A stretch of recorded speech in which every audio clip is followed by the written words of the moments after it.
കഥ കഥ കസ്തൂരി ബിംബഭാഷയുടെ മഹാഭാരതം 198-ാമത്തെ അധ്യായത്തിലേക്കാണ് ഈ ആഴ്ച നമ്മൾ പ്രവേശിക്കുന്നത്. അടുത്ത 2 അധ്യായങ്ങളോടുകൂടി നമ്മളൊരു 4.5 വർഷമായിട്ട് തുടർന്നു വരുന്ന ഈ വലിയ യാത്ര അവസാനിക്കുകയാണ്. മഹാഭാരതത്തിൻ്റെ കഥ വളരെ പ്രധാനപ്പെട്ട കാര്യങ്ങൾ മാത്രം ഒറ്റ നോട്ടത്തിൽ സൂചിപ്പിച്ചു പോവുകയാണ് ഇപ്പോൾ ചെയ്യുന്നത്. നമ്മൾ മുഴുവൻ 18 പർവ്വത്തിൻ്റെയും കഥ പറഞ്ഞു കഴിഞ്ഞതാണ്. അനുശാസന അശ്വമേധിക പർവ്വത്തിലെ വിവര കാര്യങ്ങളാണ്, പ്രധാനപ്പെട്ട ചില കാര്യങ്ങളാണ് സൂചിപ്പിക്കുന്നത്. കഥയുടെ ഘടന എന്നതിലുപരിയായിട്ട് കഥയ്ക്കപ്പുറം വരികൾക്കിടയിലൂടെ വായിച്ചെടുക്കേണ്ട ചില കാര്യങ്ങളാണ് സൂചിപ്പിക്കുന്നത്. ദേവലകന്മാർ അഥവാ സമ്പന്നരുടെ ദേവാലയങ്ങളിൽ ദൈവത്തെ ആരാധിക്കുന്നവർ എന്ന നിലയിൽ ഇവിടെ ആദ്യമായിട്ടൊരു വിഭാഗത്തെ പരിചയപ്പെടുത്താണ് ചെയ്യുന്നത്. അനുശാസന പർവ്വത്തിലെ 24-ാമത്തെ അധ്യായത്തിലെ 15-ാമത്തെ ശ്ലോകത്തിൽ, അശ്വമേധിക പർവ്വതല്ല അനുശാസന പർവ്വത്തിലെ കാര്യം. ചികിത്സക ദേവലക വൃഥാ നിയമധാരിണ സോമവിക്രയണശ്ചൈവ ശ്രാദ്ധേന അർഹന്തിക്കേജനം. ചികിത്സകന്മാർ, രോഗത്തിന് ചികിത്സ, ആയുർവേദ ചികിത്സ നടത്തുന്നവർ, ദേവലകന്മാർ, അതേപോലെ തന്നെ ദേവലകന്മാരെന്ന് പറയുന്നത് സമ്പന്നരുടെ ദേവാലയങ്ങളിൽ ദൈവത്തെ ആരാധിക്കുന്നതിന് വേണ്ടി നിയോഗിക്കപ്പെട്ടവരെ കുറിച്ചാണ് ദേവലകന്മാർ എന്ന് പറയുന്നത്. മിഥ്യാഭിമാനത്തിൻ്റെ പേരിൽ മിഥ്യാഭിമാനികളായിട്ടുള്ള ബ്രാഹ്മണര്, അതേപോലെ സോമവിക്രയണശ്ചൈവ മദ്യത്തിൻ്റെ കച്ചവടം നടത്തുന്ന ബ്രാഹ്മണര്, ഇവരെയൊന്നും അർഹന്തി ശ്രാദ്ധേ, അവരൊന്നും ശ്രാദ്ധത്തിൽ പങ്കെടുക്കാൻ അവർക്ക് ഉണ്ടായിരിക്കില്ല. നമ്മുടെ സോമം എന്ന് പറയുമ്പോൾ ഈ യാഗങ്ങളിലൊക്കെ ഉപയോഗിക്കുന്ന സോമം എന്താണ്, സോമരസം, ദേവന്മാർക്ക് സമർപ്പിച്ചിരുന്ന സോമരസം എന്താണ് എന്ന് വളരെ കൃത്യമായിട്ട് വരുന്നുണ്ട്. അത് മദ്യമാണ്. മദ്യത്തിൻ്റെ വിൽപ്പന കുറേ കാലം കഴിഞ്ഞപ്പോൾ മദ്യം വാറ്റാനും ആദ്യഘട്ടത്തിൽ വളരെ പരിപാവനമായിട്ട് ദേവന്മാർക്ക് ആരാധിക്കാൻ വേണ്ടി മാത്രമായിരിക്കണം അത് ഉപയോഗിച്ചിട്ടുണ്ടാവുക. മനുഷ്യൻ ആദ്യമായിട്ട് കണ്ടെത്തിയ ഒരു ലഹരി പദാർത്ഥം എന്നുള്ള തരത്തിൽ അവർ വലിയ അത്ഭുതത്തോടെ ആയിരിക്കാം ആ പാനീയത്തെ നോക്കിക്കാണുക. അതുകൊണ്ടത് ദേവന്മാർക്ക് മാത്രം അവകാശപ്പെട്ടതാണ് എന്ന് വിചാരിക്കുകയും ദേവന്മാർക്ക് സമർപ്പിച്ചു കഴിഞ്ഞ ഉടനെ യജ്ഞം നടത്തിയ ബ്രാഹ്മണർക്കോ വളരെ ശ്രേഷ്ഠരായ ആളുകൾക്കോ മാത്രം അതിൻ്റെ പങ്ക് കിട്ടുകയും ചെയ്തിരിക്കാം. പക്ഷെ കുറേ കാലം കഴിഞ്ഞപ്പോൾ അത് വ്യാവസായിക അടിസ്ഥാനത്തിൽ തന്നെ മദ്യം വാറ്റാൻ തുടങ്ങുകയും അതിൻ്റെ കച്ചവടക്കാരായിട്ട് ബ്രാഹ്മണർ വരികയും ചെയ്തപ്പോൾ അത്തരം ആളുകളെ ശ്രാദ്ധത്തിന് വിളിക്കാൻ പാടില്ല എന്ന് പറയുന്നുണ്ട്. ആ കൂട്ടത്തിൽ പറയുന്നവരാണ് ദേവലകന്മാർ എന്ന് പറയുമ്പോൾ സമ്പന്നരുടെ ദേവാലയത്തിൽ ദൈവത്തെ ആരാധിക്കുന്നവരാണ് എന്നും സൂചിപ്പിച്ചു. ഇവിടെ വരുന്ന ഒരു പ്രധാനപ്പെട്ട മാറ്റം എന്ന് പറയുന്നത്, സാമൂഹ്യ ജീവിതത്തിൽ വരുന്ന ഒരു മാറ്റം എന്ന് പറയുന്നത്, ദേവന്മാർക്ക് ഒരു പ്രത്യേക സ്ഥാനം, ക്ഷേത്രങ്ങളെക്കുറിച്ച് ആദ്യമായിട്ടുള്ള ഒരു പരാമർശം വരുന്നത് ഇവിടെയാണ്, അനുശാസന പർവ്വത്തിലാണ്. അതിനു മുമ്പുള്ള ദേവാരാധനയുടെ രൂപം എന്ന് പറയുന്നത് യജ്ഞം നടക്കുന്നതിന് വേണ്ടി താൽക്കാലികമായിട്ട് കെട്ടിയുണ്ടാക്കിയ യജ്ഞമണ്ഡപങ്ങൾ ഉണ്ടാവും. യജ്ഞം അവസാനിക്കുന്നതോടുകൂടിയിട്ട് ആ യജ്ഞമണ്ഡപങ്ങൾ ഇല്ലാതെയാവും. പലപ്പോഴും ഈ യജ്ഞമണ്ഡപം കിട്ടാൻ സമ്പന്നരായ ആളുകൾ ചില വിശേഷപ്പെട്ട വസ്തുക്കളൊക്കെ, സ്വർണം കൊണ്ടൊക്കെ യജ്ഞമണ്ഡപം കെട്ടിയ ആളുകളെക്കുറിച്ച്, രാജാക്കന്മാരെ കുറിച്ച് പറയുന്നുണ്ട്. അങ്ങനെ കെട്ടിയുണ്ടാക്കിയ യജ്ഞമണ്ഡപം യജ്ഞത്തിന് ശേഷം അത് ബ്രാഹ്മണർക്ക് വീതം വെച്ച് കൊടുത്തായിട്ട് പറയുന്നുണ്ട്. അപ്പോൾ ദേവാരാധനയ്ക്കുള്ള സ്ഥാനം എന്ന് പറയുന്ന ഒരു താൽക്കാലിക സംഭവമാണ് യാഗത്തിലും യജ്ഞത്തിലും ഒക്കെ. അതിനൊരു കാരണം എന്തായിരിക്കാം? ഈ വൈദികന്മാരായിട്ടുള്ള ബ്രാഹ്മണന്മാർ, അല്ലെങ്കിൽ ചാതുർവർണ്ണ വ്യവസ്ഥയിൽ വിശ്വസിക്കുന്ന ആര്യന്മാർ, അവർ നിരന്തരമായിട്ട് യാത്ര ചെയ്തുകൊണ്ടിരിക്കുന്നവരാണ്, പരിവ്രാജകന്മാരാണ്, സ്ഥിരമായിട്ടൊരു സ്ഥലത്ത് താമസിക്കുന്നവരല്ല. അപ്പോൾ അവർക്ക് സ്ഥിരമായിട്ടുള്ള ആരാധനാലയം എന്ന് പറയുന്നത് സാധ്യമാവുന്ന കാര്യമല്ല. അവർ സഞ്ചരിച്ചുകൊണ്ടേയിരിക്കുകയാണ്. അങ്ങനെ സഞ്ചരിച്ച് കഴിഞ്ഞ് ഒരു പ്രദേശത്തെത്തി അവിടെ സ്ഥിരതാമസമാക്കാൻ വേണ്ടി തുടങ്ങിയ സമയത്ത് കുറേ കാലം അവർ ഈ യജ്ഞം തന്നെയാണ് കൊണ്ടു നടന്നത്, യജ്ഞ രീതിയിൽ തന്നെയാണ് ആരാധന നടത്തിയത്. പക്ഷെ കുറേ കാലം കഴിഞ്ഞപ്പോൾ സമ്പന്നരായ ആളുകൾ സ്വന്തമായിട്ട് സ്ഥിരമായിട്ട് ദേവാലയം ഉണ്ടാക്കാനും അവിടെ ബ്രാഹ്മണരെ പൂജയ്ക്ക് വെക്കാനും തുടങ്ങിയിരിക്കണം. അതൊരു വരുമാന മാർഗമായിട്ട്, സ്ഥിരം വരുമാന മാർഗമായിട്ട് ബ്രാഹ്മണരും ഒരുപക്ഷെ കരുതിയിരിക്കാം. കാരണം അല്ലെങ്കിൽ ഈ യാഗങ്ങളൊക്കെ എപ്പോഴെങ്കിലും നടക്കുകയുള്ളൂ. യാഗങ്ങൾ നടത്താനാണെങ്കിൽ ഒരുപാട് ധനം ആവശ്യമുണ്ട്. അത് രാജാക്കന്മാർക്ക് മാത്രമേ നടത്താൻ പറ്റുള്ളൂ, അല്ലെങ്കിൽ സമ്പന്നരായ ആളുകൾക്ക് മാത്രമേ യാഗം നടത്താൻ പറ്റുള്ളൂ. അപ്പോൾ എപ്പോഴെങ്കിലുമൊക്കെ ആയിരിക്കും യജ്ഞങ്ങളൊക്കെ ഉണ്ടാവുക. അതൊരു സ്ഥിരം വരുമാന മാർഗം എന്ന് പറയുന്നത് ബ്രാഹ്മണർക്ക് ഈ ശിഷ്യരെ വേദം പഠിപ്പിക്കൽ മാത്രം ആയിരിക്കും. പിന്നെ ചിലപ്പം ശ്രാദ്ധം ബലിയൂട്ടൽ പോലുള്ള ശ്രാദ്ധകർമ്മങ്ങളൊക്കെ ഉണ്ടാവുള്ളൂ. ഈ പുതിയ സാഹചര്യത്തിൽ സ്ഥിരമായിട്ട് ഒരു ക്ഷേത്രം ഉണ്ടാക്കി അതിൽ സ്ഥിരമായിട്ടുള്ള പൂജയൊക്കെ വന്നപ്പം ബ്രാഹ്മണർക്ക് ഒരു സ്ഥിരം വരുമാന മാർഗം ആവുന്നുണ്ട്. അത്തരം ആളുകളെ വീണ്ടും ഈ ശ്രാദ്ധ കർമ്മത്തിന് വിളിക്കേണ്ടതില്ല എന്നും ഇവിടെ സൂചിപ്പിക്കുന്നുണ്ട്.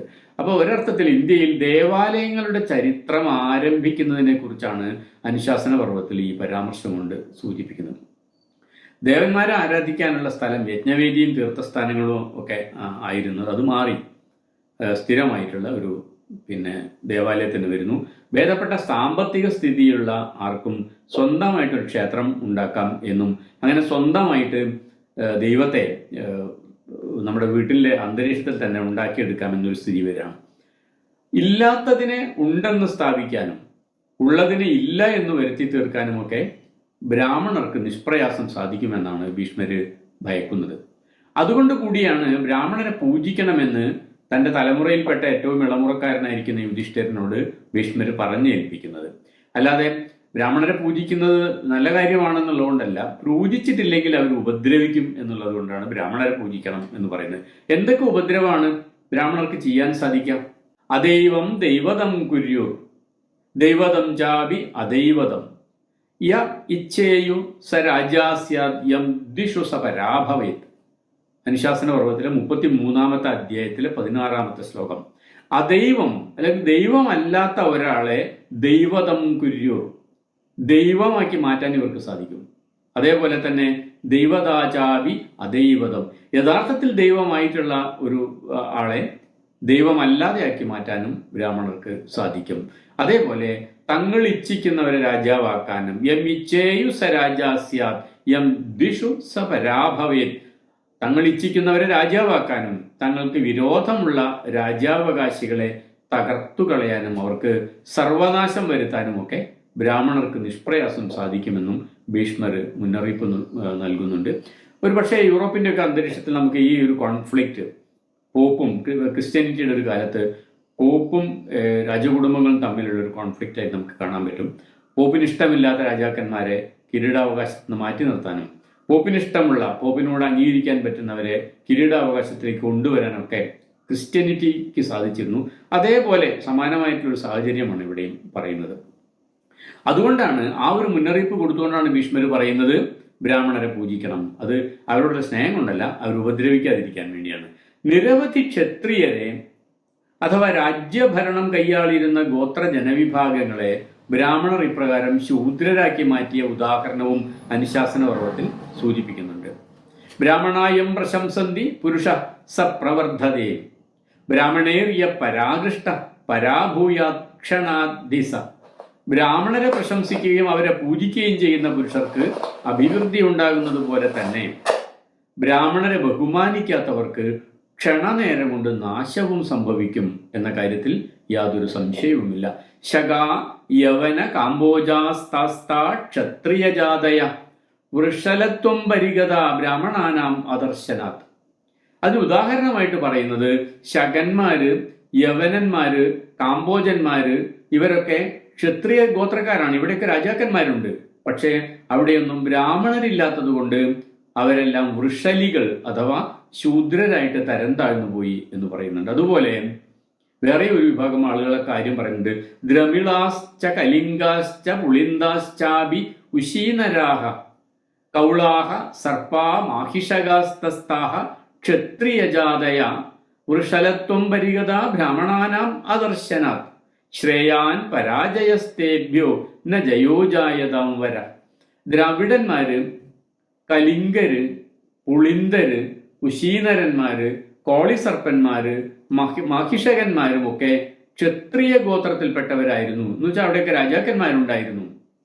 അവിടെയും ബ്രാഹ്മണരില്ലാത്തത് കാരണമാണ് അവർ ശൂദ്രരായിട്ട് പരിഗണിക്കപ്പെടുന്നത്. നസ ജാതോ ജനിഷ്യോ വാ പൃഥിവ്യാം ഇഹ കശ്ചന യോ ബ്രാഹ്മണ വിരോധേന സുഖം ജീവിതം ഉത്സുകേ. അനുശാസന പർവ്വത്തിലെ 33-ാമത്തെ അധ്യായത്തിൽ 24-ാമത്തെ ശ്ലോകത്തിൽ ഭീഷ്മർ എടുത്തു പറയുന്നത് ബ്രാഹ്മണ വിരോധത്തിന് ശേഷവും സുഖത്തോടെ ജീവിക്കാൻ കഴിഞ്ഞ ഒരു മനുഷ്യൻ ഭൂമിയിൽ ഇതുവരെ ജനിച്ചിട്ടില്ല, ഇനി ജനിക്കുകയുമില്ല എന്നാണ്. എന്ന് വെച്ചാൽ അത്രയേറെ അപകടകാരികളും ഉപദ്രവകാരികളും ആരെയും ഉപദ്രവിക്കാൻ മാത്രം ശക്തിയുള്ളവരും ഒക്കെയാണ് ബ്രാഹ്മണർ എന്നതുകൊണ്ടാണ് അവരെ പൂജിക്കണമെന്ന് പറയുന്നത്. അത് വിഷസർപ്പത്തെ പൂജിക്കുന്നത് പോലെയുള്ള ഒരു പൂജയാണ്, അല്ലാതെ അവരോടുള്ള ബഹുമാനം കൊണ്ടുള്ള പൂജയല്ല എന്നർത്ഥം. അങ്ങനെ സ്ഥാപിക്കുന്നുണ്ട് അനുശാസന പർവ്വത്തിന്റെ 33-ാമത്തെ അധ്യായം. ചാതുർവർണ്ണത്തിനകത്തും പുറത്തുമായി ഭാരതത്തിലെ വിവിധ പ്രദേശങ്ങളിൽ നിലവിലുണ്ടായിരുന്ന പലതരം വിവാഹ സമ്പ്രദായങ്ങൾ, ചാതുർവർണ്ണ വ്യവസ്ഥയിലെ ദായക്രമം അഥവാ സ്വത്തവകാശം കൈമാറുന്ന രീതികൾ, ഇവയെക്കുറിച്ചൊക്കെ ചർച്ച ചെയ്യുന്നുണ്ട് അനുശാസന പർവ്വത്തിന്റെ അധ്യായത്തിൽ. മാത്രമല്ല, ഓരോ വർണ്ണത്തിലും പെട്ട ഓരോ സ്ത്രീകൾ എന്ന തരത്തിൽ ബ്രാഹ്മണർക്ക് 4 ഭാര്യമാർ വരെ ആവാമെന്ന് നിർദ്ദേശിക്കുകയും ചെയ്യുന്നുണ്ട് അനുശാസന പർവ്വം. അങ്ങനെ വ്യത്യസ്ത വർണ്ണക്കാരായ ഭാര്യമാർ ഉണ്ടാകുമ്പോൾ ബ്രാഹ്മണരുടെ സമ്പത്ത് എങ്ങനെയാണ് ഈ എല്ലാ ഭാര്യമാർക്കും അവരിൽ ജനിക്കുന്ന സന്താനങ്ങൾക്കും വീതം വെക്കേണ്ടത് എന്നതിനെ കുറിച്ചുള്ള ദായക്രമമൊക്കെ വളരെ വിശദമായിട്ട് പറയുന്നുണ്ട് ഈ അനുശാസന പർവ്വത്തിൽ. സ്ത്രീകളുടെ സ്വഭാവവിശേഷത്തെക്കുറിച്ച് വിശദീകരിക്കാൻ ഭീഷ്മർ നിരവധി ഉദാഹരണങ്ങളും കഥകളും ഒക്കെ പറയുന്നുണ്ട്. സ്ത്രീകൾ വിഷയാസക്തിയുള്ളവരും കളവ് പറയുന്നവരും ചഞ്ചല സ്വഭാവത്തോടു കൂടിയവരും വഞ്ചന നടത്തുന്നവരും ഭർത്താക്കന്മാരുടെ വിശ്വാസ്യത പുലർത്താത്തവരുമാണ് എന്ന് അക്കാലത്തെ ഒരു സമൂഹത്തിന്റെ പൊതുബോധം തന്നെയാണ് ഭീഷ്മർ പല പല കഥകളിലൂടെ സ്ഥാപിക്കുന്നത്. ഹസന്തം പ്രഹസന്ധ്യ ഏതാ രുദന്തം പ്രരുദന്തി ച അപ്രിയം പ്രിയവാക്യൈശ്ച ഗൃഹന്തി കാലയോഗത ഉഷ്ണാ വേദയച്ഛാത്രം യച്ഛ വേദ ബൃഹസ്പതി സ്ത്രീബുദ്ധ്യ ന വിശിഷ്യേതേ താഹ സമരക്ഷ്യാകഥം നരൈഹി. പുരുഷൻ ചിരിച്ചാൽ കൂടെ ചിരിക്കുകയും ഹസന്തം പ്രഹസന്തി, പുരുഷൻ കരഞ്ഞാൽ കൂടെ കരയുകയും രുദന്തം പ്രരുദന്തി അങ്ങനെ ചെയ്യുന്ന സ്ത്രീ ആവശ്യമായിട്ട് വരുമ്പോൾ അവൾക്ക് അപ്രിയം പ്രവർത്തിക്കുന്ന പുരുഷന്മാരെ പോലും പ്രിയവാക്യങ്ങളാൽ വശപ്പെടുത്തും എന്നും പറയുന്നുണ്ട്. ആത്മരക്ഷയ്ക്കായി സ്ത്രീക്ക് സ്വാഭാവികമായുള്ള ബുദ്ധി അത്യധികം വിശേഷപ്പെട്ടതാണ് എന്നും അസുരഗുരുവിനും ദേവഗുരുവായ ബൃഹസ്പതിക്കും അറിയാവുന്ന വേദശാസ്ത്രങ്ങളൊന്നും സ്ത്രീയുടെ പ്രായോഗിക ബുദ്ധിയോളം വരില്ല എന്നും ഭീഷ്മർ നിരീക്ഷിക്കുന്നുണ്ട്. ഇത് സ്ത്രീകളെ ദ്വേഷിക്കാൻ വേണ്ടി പറയുന്നതാണെങ്കിൽ പോലും സ്ത്രീകളുടെ കരുത്തിലും സ്ത്രീകളുടെ മനോധൈര്യത്തിലും അവരുടെ പ്രായോഗിക ബുദ്ധിയിലുമൊക്കെയുള്ള വലിയ പ്രശംസയായിട്ട് മാറുന്നുണ്ട് ഭീഷ്മരുടെ ഈ കുറ്റപ്പെടുത്തൽ. പിതൃകർമ്മങ്ങളും അതിഥി പൂജയും ബ്രാഹ്മണ സേവയും അടക്കമുള്ള എല്ലാ ധാർമ്മിക വൃത്തികളുടെയും അടിസ്ഥാനം ഗാർഹസ്ഥ്യ ജീവിതവും പുത്രിയെ വിവാഹം ചെയ്തു കൊടുക്കലുമാണെന്ന് ഭീഷ്മർ എടുത്തു പറയുന്നു. അതുകൊണ്ട് അതിൽ ശ്രദ്ധിക്കേണ്ട കാര്യങ്ങളെക്കുറിച്ചും ഭീഷ്മർ ഈ യുധിഷ്ഠിരന് മുന്നറിയിപ്പ് കൊടുക്കുന്നുണ്ട്.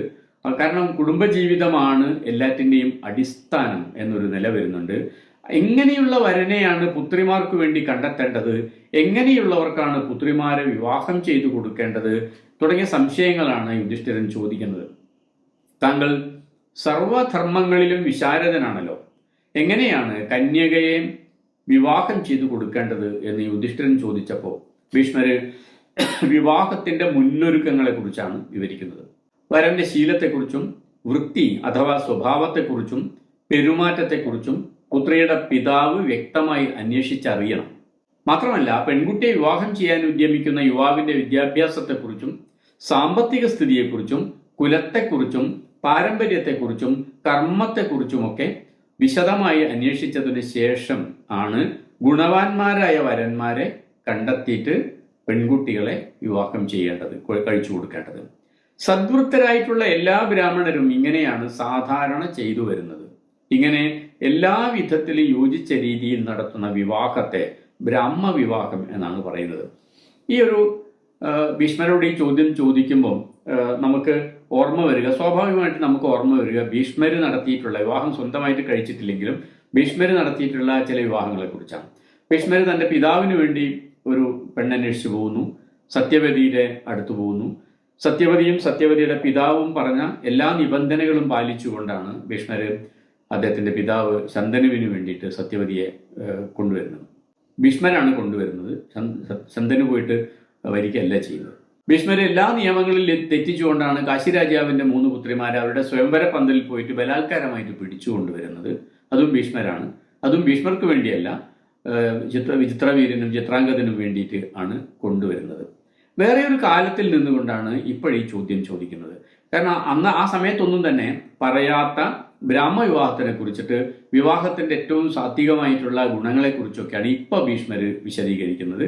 എന്ന് വെച്ചാൽ ഒരു കഥാപാത്രത്തെ കൊണ്ടാണ് ഇതൊക്കെ പറയിക്കുന്നത് എങ്കിൽ പോലും വ്യത്യസ്ത കാലങ്ങളിൽ സംഭവിച്ചിരിക്കുന്ന സാമൂഹ്യമായ മാറ്റങ്ങളെ ഉൾക്കൊണ്ടുകൊണ്ട്, അല്ലെങ്കിൽ ആ സമൂഹത്തിന്റെ പുതിയൊരു കാലത്തിന്റെ സാമൂഹ്യ ആവശ്യത്തെ മുൻനിർത്തിയാണ് യുധിഷ്ഠിരനെ കൊണ്ട് ഈ ചോദ്യം ചോദിപ്പിക്കുന്നതും ഭീഷ്മരെ കൊണ്ട് ഇത്തരമൊരു മറുപടി പറയിക്കുന്നതും എന്നർത്ഥം. അത് സത്യവതി വിവാഹം ചെയ്തു കൊണ്ടുവന്ന കാലത്തിന്റെ നീതിയല്ല, സാമൂഹ്യ നീതിയല്ല. അത് കാശിരാജാവിന്റെ പുത്രിമാരെ പിടിച്ചുകൊണ്ടുവന്ന കാലത്തിന്റെ നീതിയുമല്ല. പുതിയൊരു സാമൂഹ്യ വ്യവസ്ഥയുടെ, പുതിയൊരു ധാർമ്മിക വ്യവസ്ഥയുടെ നിയമങ്ങളെക്കുറിച്ചാണ് ഇപ്പോൾ ഭീഷ്മരോട് ചോദ്യം ചോദിക്കുന്നതും ഭീഷ്മർ വിശദീകരിക്കുന്നത്. ആവാഹ്യം ആവഹേത് ഏവം യോ ദദ്യ അനുകൂലത ശിഷ്ടാനാം ക്ഷത്രിയാണാം ച ധർമ്മ ഏഷ സനാതന ആത്മാഭിപ്രേതമുത്സൃജ്യ കന്യാഭിപ്രേതമേവയ അഭിപ്രേതാചയായസ്യ തസ്മൈ ദേവ യുധിഷ്ഠിര ഗാന്ധർവം വിദിതം ധർമ്മം പ്രാഹുർധർമ്മവിദോ ജന. ഇങ്ങനെ വ്യത്യസ്തമായിട്ടുള്ള വിവാഹത്തെക്കുറിച്ച് പറയണം അനുശാസന പർവ്വത്തിലെ 44-ാമത്തെ അധ്യായത്തിലെ 4-ാമത്തെ ശ്ലോകം മുതൽക്ക്. അനുരൂപനായ യുവാവിനെ കണ്ടെത്തിയ ശേഷം അയാൾക്ക് പലതരത്തിലുള്ള സമ്മാനങ്ങളും നൽകി മോഹിപ്പിച്ച് പെൺകുട്ടിയെ വിവാഹം കഴിക്കാൻ പ്രേരിപ്പിക്കുന്നതാണ്, അഥവാ അതിനായിട്ട് വരനെ ആവാഹിക്കുന്നതാണ് ശിഷ്ടരായ ക്ഷത്രിയരുടെ സനാതനമായിട്ടുള്ള വിവാഹ രീതി. ബ്രാഹ്മം എന്ന് പറയുന്നത് നേരത്തെ പറഞ്ഞു, പെൺകുട്ടിയുടെ കല്യാണം കഴിക്കാൻ പോകുന്ന ഭർത്താവിൻ്റെ എല്ലാ ഗുണങ്ങളെക്കുറിച്ചും അന്വേഷിച്ച് അവർ ശ്രേഷ്ഠരാണെന്ന് ബോധ്യപ്പെട്ടതിന് ശേഷം പെൺകുട്ടിയുടെ മാതാപിതാക്കൾ ആ വരന് പെൺകുട്ടിയെ വിവാഹം ചെയ്തു കൊടുക്കുകയാണ് ബ്രാഹ്മം ആയിട്ടുള്ള ഒരു രീതി എന്ന് പറയുന്നത്. ഇത് ആവാഹിക്കലാണ്. ശ്രേഷ്ഠനായിട്ടുള്ള ഒരു പുരുഷനെ കണ്ടെത്തി അയാൾക്ക് പണം കൊടുത്ത് അയാളെ മോഹിപ്പിച്ച് അയാൾക്ക് സമ്പത്ത് കൊടുത്ത് തൻ്റെ പെൺകുട്ടിയെ വിവാഹം കഴിപ്പിക്കാൻ വേണ്ടി പ്രേരിപ്പിക്കുകയാണ് യഥാർത്ഥത്തിൽ ക്ഷത്രിയർ ചെയ്യുക. കാരണം അവർക്ക് അധികാരമുണ്ട്, അവരുടെ കയ്യിൽ സമ്പത്തുമുണ്ട്. അപ്പോൾ ശ്രേഷ്ഠരായിട്ടുള്ള ബ്രാഹ്മണരെയോ മറ്റാളുകളെയോ കണ്ടെത്തി അവരെ കാശൊക്കെ കൊടുത്ത് സമ്പത്തൊക്കെ കൊടുത്ത് പ്രേരിപ്പിച്ചുകൊണ്ട് നടത്തുന്ന വിവാഹമാണ് ക്ഷത്രിയരുടെ സനാതനമായിട്ടുള്ള വിവാഹ രീതി. പിതാവ് സ്വന്തം അഭിപ്രായം മാറ്റിവെച്ച് പുത്രിയുടെ ഇഷ്ടവും അഭിപ്രായവും മാനിച്ചുകൊണ്ട് അവൾക്ക് ഇഷ്ടപ്പെട്ട വരനെ വിവാഹം ചെയ്തു കൊടുക്കുന്നതിനെയാണ് ഗാന്ധർവ വിവാഹം എന്ന് വേദങ്ങൾ വിശേഷിപ്പിക്കുന്നത്. ആത്മാഭിപ്രേതം ഉത്സൃജ്യ.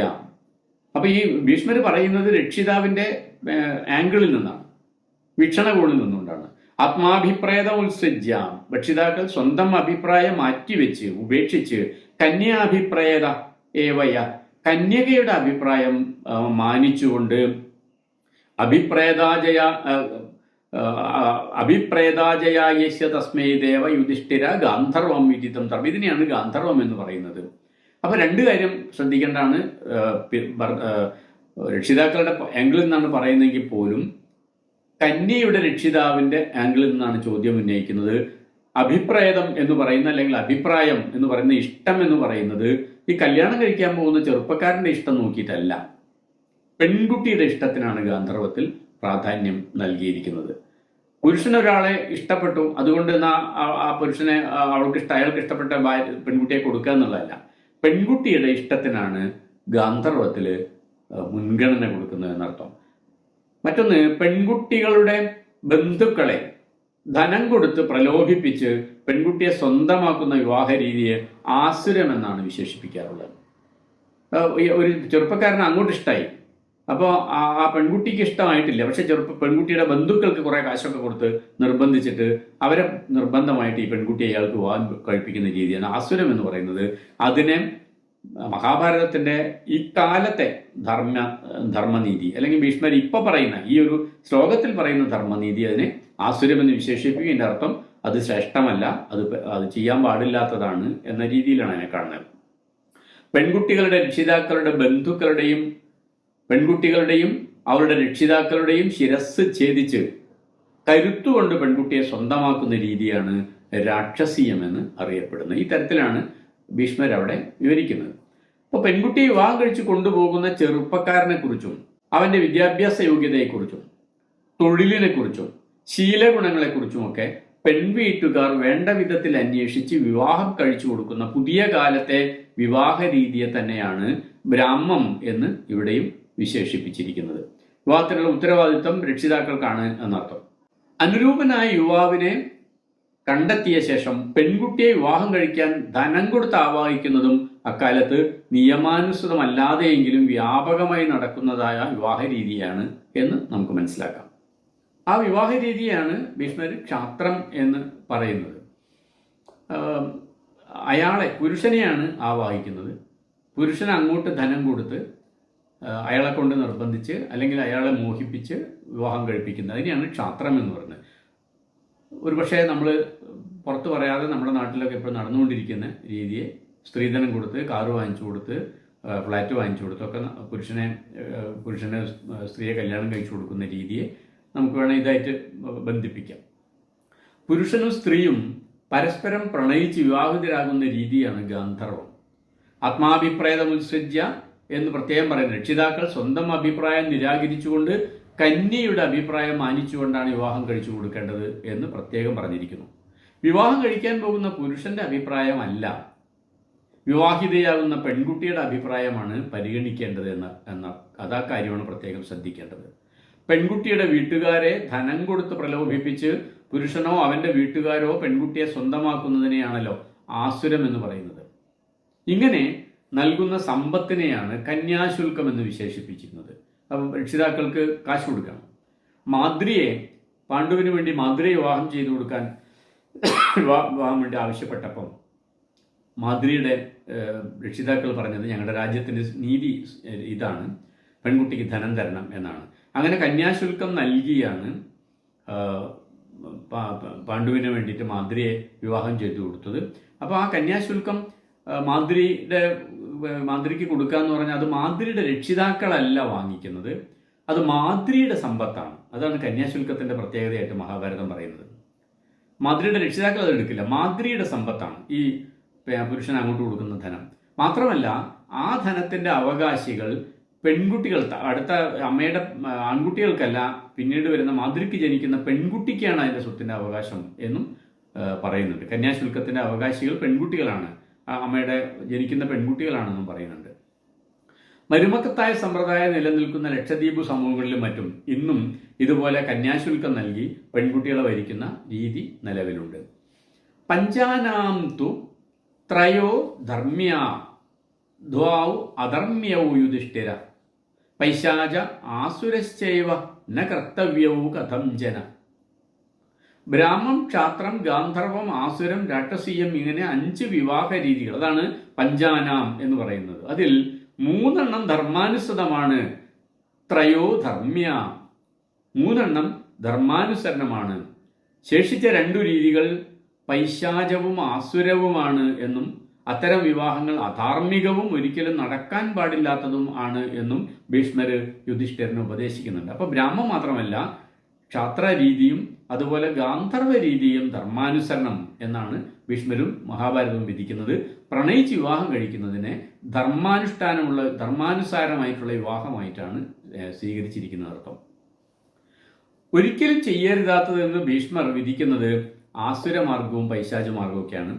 അതേ രീതി ഉപയോഗിച്ചാണ് കാശിരാജാവിന്റെ പുത്രിമാരെ ഭീഷ്മർ വിചിത്രവീര്യനു വേണ്ടിയും അതേപോലെ തന്നെ ചിത്രാംഗതനു വേണ്ടിയുമൊക്കെ വരിച്ചത് എന്നതും ശ്രദ്ധേയമാണ്. ബ്രാഹ്മക്ഷാത്ര ഗാന്ധർവ രീതികളാണ് ധർമാനുസാരിയെന്നും ഈ വിവാഹ സമ്പ്രദായങ്ങൾ ഓരോന്നും വെവ്വേറെയോ ഇവയുടെ മിശ്രിതമോ വിധിപ്രകാരമാണ് എന്നും ഭീഷ്മർ പറയുന്നുണ്ട്. അപ്പം തിസ്രോ ഭാര്യ ബ്രാഹ്മണസ്യ ദ്വേ ഭാര്യയെ ക്ഷത്രിയസ്യതു വൈശ്യ സ്വജാതിം വിന്ദേത തസ്വ അപത്യം സമം ഭവേത്. അപ്പം നിയമപ്രകാരം ബ്രാഹ്മണർക്ക് 3 ഭാര്യമാരും ക്ഷത്രിയർക്ക് 2 പേരും ആവാം. വൈശ്യർക്ക് 1 ഭാര്യ മാത്രമേ ഉണ്ടാകാൻ പാടുള്ളൂ, അത് സ്വജാതിയിൽ നിന്നു തന്നെ ആയിരിക്കുകയും വേണം. എന്ന് വെച്ചാൽ മറ്റവർക്ക് സ്വജാതി തന്നെ വേണമെന്നില്ല എന്നർത്ഥം, ബ്രാഹ്മണർക്കും ക്ഷത്രിയർക്കും. അപത്യം സമം ഭവേത്, അഥവാ എല്ലാ ഭാര്യമാരിലുമുള്ള സന്താനങ്ങളെയും തുല്യരായിട്ട് വേണം പരിഗണിക്കാൻ എന്നർത്ഥം. ബ്രാഹ്മണീത്തു ഭവേത് ജ്യേഷ്ഠ ക്ഷത്രിയ ക്ഷത്രിയസ്യതു രത്യർത്ഥം അഭിശൂദ്രാസ്യാന്നേത്യ ആഹുർ. ഇവിടെ ഒരു കാര്യം കൂടെ പറയുന്നത്, രതിയുടെ ആവശ്യത്തിന് വേണ്ടി മാത്രമായിട്ട് ഒരു ശൂദ്ര സ്ത്രീയെ കൂടെ വിവാഹം കഴിക്കാം എന്നും പറയുന്നുണ്ട്. ബ്രാഹ്മണന്റെ 3 ഭാര്യമാരിൽ സ്വന്തം വർണ്ണത്തിൽ നിന്നുള്ള ഭാര്യയിൽ ജനിക്കുന്ന സന്താനങ്ങളെ വേണം ജ്യേഷ്ഠ സന്താനങ്ങളായിട്ട് പരിഗണിക്കാൻ. 3 പേരാണ് ഭാര്യമാർ. ക്ഷത്രിയന്റെ കാര്യത്തിൽ ക്ഷത്രിയ വർണ്ണത്തിൽപ്പെട്ട ഭാര്യയുടെ സന്താനങ്ങളെയാണ് ജ്യേഷ്ഠ സന്താനമായി പരിഗണിക്കേണ്ടത്. രമിക്കുന്നതിന് വേണ്ടി അഥവാ ലൈംഗിക ബന്ധത്തിൽ ഏർപ്പെടുന്നതിന് വേണ്ടി മാത്രമായിട്ട് ബ്രാഹ്മണർക്കും ക്ഷത്രിയർക്കും ഓരോ ശൂദ്ര സ്ത്രീകളെ വരിക്കാം എന്ന് ചിലർ വിധിക്കുന്നുണ്ട്. മറ്റു ചിലർ ഇതിനെ എതിർക്കുകയും ചെയ്യുന്നുണ്ട്. ശൂദ്ര സ്ത്രീകളിൽ സന്താനങ്ങൾ ജനിപ്പിക്കുന്നതിന് സദ്വൃത്തർ ഒരിക്കലും പ്രശംസിക്കുന്നില്ല. അങ്ങനെ ചെയ്യുന്ന ബ്രാഹ്മണർ പ്രായശ്ചിത്തം ചെയ്യേണ്ടി വരുമെന്നും അക്കൂട്ടർ വിധിക്കുന്നുണ്ട്.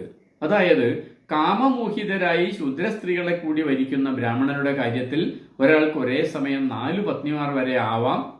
അതിന് ശൂദ്ര സ്ത്രീ വിവാഹം കഴിച്ചതിന് അവർ പ്രായശ്ചിത്തം ചെയ്യണം എന്ന് മാത്രം. ബഹുഭാര്യാത്വം ഇന്നും നമ്മുടെ സമൂഹത്തിൽ വലിയ ചർച്ചാ വിഷയമാണല്ലോ. ഇസ്ലാം മതവിശ്വാസികൾക്ക് ഒരേ സമയം 4 ഭാര്യമാർ വരെ ആവാമെന്ന് വിധിക്കുന്ന ശരീഅത്ത് നിയമം പൊതുസമൂഹത്തിന് മുന്നിൽ അവരെ എല്ലാ കാലത്തിലും പ്രതിരോധത്തിലാക്കാറുണ്ട്. എന്നാൽ വൈദിക മതത്തിലും ഏതൊക്കെയോ കാലഘട്ടങ്ങളിൽ ബ്രാഹ്മണർക്ക് 3 പത്നിമാരും രതിബന്ധത്തിൽ ഏർപ്പെടുന്നതിന് മാത്രമായിട്ട് ഒരു ശൂദ്ര സ്ത്രീയും അടക്കം 4 പത്നിമാർ വരെ ആവാം എന്നൊരു നിയമം നിലനിന്നിരുന്നു എന്നാണ് അനുശാസന പർവ്വം തെളിയിക്കുന്നത്. മഹാഭാരത കഥകളുടെ പല ഘട്ടങ്ങളിലായി ബഹുഭാര്യ സമ്പ്രദായത്തിനും ബഹുഭർത്തൃ സമ്പ്രദായത്തിനുമൊക്കെ പല പല മാറ്റങ്ങളും വരുന്നുണ്ട്. സ്ത്രീയും പുരുഷനും ഒരുപോലെ സ്വതന്ത്രരായിരുന്ന ഒരു ഭൂതകാലത്തെക്കുറിച്ച് സൂര്യദേവനും പാണ്ഡുവും അടക്കമുള്ള പല കഥാപാത്രങ്ങളും സൂചിപ്പിക്കുന്നുണ്ട്. മാത്രമല്ല സത്യവതി അടക്കമുള്ള പല കഥാപാത്രങ്ങളും അത്തരത്തിൽ ജീവിക്കുന്നുമുണ്ട്. കുറച്ചു കാലം കഴിഞ്ഞ് സ്ത്രീകൾ പാതിവൃത്യം പാലിക്കാൻ തുടങ്ങിയതായി പറഞ്ഞിരിക്കുന്നു. അപ്പോഴും ഭർത്താക്കന്മാരുടെ അനുമതിയോടു കൂടി അവർക്ക് അന്യപുരുഷന്മാരെ സ്വീകരിക്കാമായിരുന്നു എന്നാണ് പറയുന്നത്. കുന്തിയും മാദ്രിയും ചെയ്തത് അതുപോലെ ഉള്ള കാര്യമാണ്. കുറച്ചു കാലം കൂടി കഴിഞ്ഞപ്പോഴായിരിക്കണം സ്ത്രീകൾ അസ്വതന്ത്രകളാവുകയും ചാരിത്രത്തെക്കുറിച്ചും സന്താനങ്ങളുടെ വംശശുദ്ധിയെക്കുറിച്ചുമൊക്കെയുള്ള സാമൂഹ്യ നിയമങ്ങൾ ഉണ്ടാവുകയും ചെയ്തത്. അപ്പോഴും രാജാക്കന്മാർക്കും ബ്രാഹ്മണ പുരോഹിതന്മാർക്കും ഇഷ്ടം പോലെ ഭാര്യമാരാവാം എന്നതായിരുന്നു അവസ്ഥ. പരമമായ ഈ സ്വാതന്ത്ര്യത്തിന് അല്പമൊക്കെ നിയന്ത്രണം ഉണ്ടാകുന്നു എന്നതാണ് ശൂദ്രസ്ത്രീ അടക്കം ബ്രാഹ്മണർക്ക് 4 സ്ത്രീകൾക്കും 4 ക്ഷത്രിയർക്ക് 3 വൈശ്യർക്ക് 2 ഒക്കെ പത്നിമാർ ആവാം എന്ന് പറയുമ്പോൾ വാസ്തവത്തിൽ സംഭവിക്കുന്നത് 4 ആകാവൂ, അതിനപ്പുറം പോകരുത് എന്ന് സമൂഹം ഒരു നിയന്ത്രണം കൊണ്ടുവരുന്നതാണ്. ആശയതലത്തിലെങ്കിലും ഏകപത്നി വ്രതത്തെക്കുറിച്ച് സമൂഹം ചിന്തിക്കാൻ തുടങ്ങിയത് പിന്നെയും കുറേ കാലം കഴിഞ്ഞതിന് ശേഷമായിരിക്കണം. അതുകൊണ്ടുകൂടിയാണ് മഹാഭാരതത്തിന് ശേഷം ഏറെ കഴിഞ്ഞാണ് രാമായണം ഉണ്ടായത് എന്ന് ചരിത്ര ഗവേഷകന്മാർ വിധി പറയുന്നത്. രാമനെ പോലെ സ്വപ്നത്തിൽ പോലും മറ്റൊരു സ്ത്രീയെക്കുറിച്ച് ചിന്തിക്കാത്ത ഒരു ആദർശ പുരുഷനെ മഹാഭാരതത്തിൽ നമുക്ക് കാണാൻ പ്രയാസം. അതൊരു ധാർമ്മിക വ്യവസ്ഥയായിട്ട് അല്ലെങ്കിൽ ധാർമ്മികമായിട്ട് അനുവർത്തിക്കേണ്ട ഒരു കാര്യമായിട്ട് തോന്നിയിട്ടേ ഇല്ല എന്നർത്ഥം. ഭാര്യയും ഭർത്താവും തമ്മിലുള്ള പ്രായവ്യത്യാസം എങ്ങനെയായിരിക്കണമെന്നും അനുശാസന പർവ്വത്തിൽ നിർദ്ദേശിക്കുന്നുണ്ട്. 30 വർഷോ ദശവർഷാം ഭാര്യാം വിന്ദേത നാഗ്നികാം 21 വർഷോ വാ 7 വർഷാം അവാപ്നുയാത്. അനുശാസന പർവ്വത്തിലെ 44-ാമത്തെ അധ്യായത്തിലെ 13-ാമത്തെ ശ്ലോകം. 30 വയസ്സായ പുരുഷൻ 10 വയസ്സായ പെൺകുട്ടിയെ വിവാഹം കഴിക്കണം എന്നാണ് പറയുന്നത്. 21 വയസ്സായ പുരുഷനാണെങ്കിൽ 7 വയസ്സായ പെൺകുട്ടിയെ വേണം വിവാഹം കഴിക്കാൻ എന്നും ഭീഷ്മര് ഉപദേശിക്കുന്നുണ്ട്. ഇതൊന്നും താനായിട്ട് പറയുന്നതല്ല, വേദം ഇങ്ങനെയാണ് അനുശാസിക്കുന്നത് എന്നും ഭീഷ്മർ പലപ്പോഴും തൻ്റെ വാദത്തെ ബലപ്പെടുത്താൻ വേണം ചിലയിടത്ത് മനുസ്മൃതിയും ഒക്കെ കൂട്ടുപിടിക്കുന്നതായിട്ട് കാണാം. യസ്യാസ്തു ന ഭവേത് ഭ്രാതാ പിതാ വാ ഭരതർഷവ നോ ഉപയച്ഛേദ താം ജാതു പുത്രികാ ധർമ്മിണീഹി സ. സഹോദരനും പിതാവുമില്ലാത്ത പെൺകുട്ടിയെ വിവാഹം കഴിക്കരുത് എന്ന് ഭീഷ്മർ വിധിക്കുന്നുണ്ട്. പിതാക്കന്മാർക്ക് ഒരു പുത്രി മാത്രമാണ് ഉള്ളതെങ്കിൽ അവളെ പുത്രികാധർമ്മിണിയായി നിലനിർത്തുന്ന സമ്പ്രദായം ഉണ്ടായിരുന്നു എന്നർത്ഥം. അവൾക്ക് ജനിക്കുന്ന പുത്രൻ മാതാവിൻ്റെ കുലത്തിലെ സന്തതിയായി നിലനിൽക്കുകയും മാതാവിൻ്റെ കുലത്തിലുള്ളവർക്ക് വേണ്ടി പിതൃക്രിയകൾ ചെയ്യുകയും വേണമായിരുന്നു.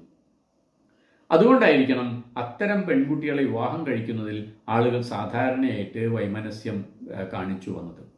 ഇപ്പോൾ ഒരു പെൺകുട്ടി മാത്രം ഉള്ളെങ്കിൽ സാധാരണ ആൾക്ക് പെൺകുട്ടികളെ കല്യാണം കഴിച്ച് അയച്ചു കഴിഞ്ഞാൽ അവൾ പുരുഷന്റെ കുടുംബത്തിലേക്കാണ് പോകുന്നത്. എന്നാൽ ഒരു പെൺകുട്ടി മാത്രം ഉള്ളെങ്കിൽ അമ്മയുടെ കുടുംബത്തിൽ പിതൃകർമ്മങ്ങളൊന്നും ചെയ്യാൻ ആളില്ലാതെ വരും എന്നുള്ളതുകൊണ്ട് അവളെ അമ്മയുടെ കുടുംബത്തിൽ തന്നെ കുട്ടിയായിട്ട് പരിഗണിച്ചുകൊണ്ട് വേണം ആ കർമ്മങ്ങളൊക്കെ ചെയ്യാൻ എന്നാണ് പറഞ്ഞിരിക്കുന്നത്.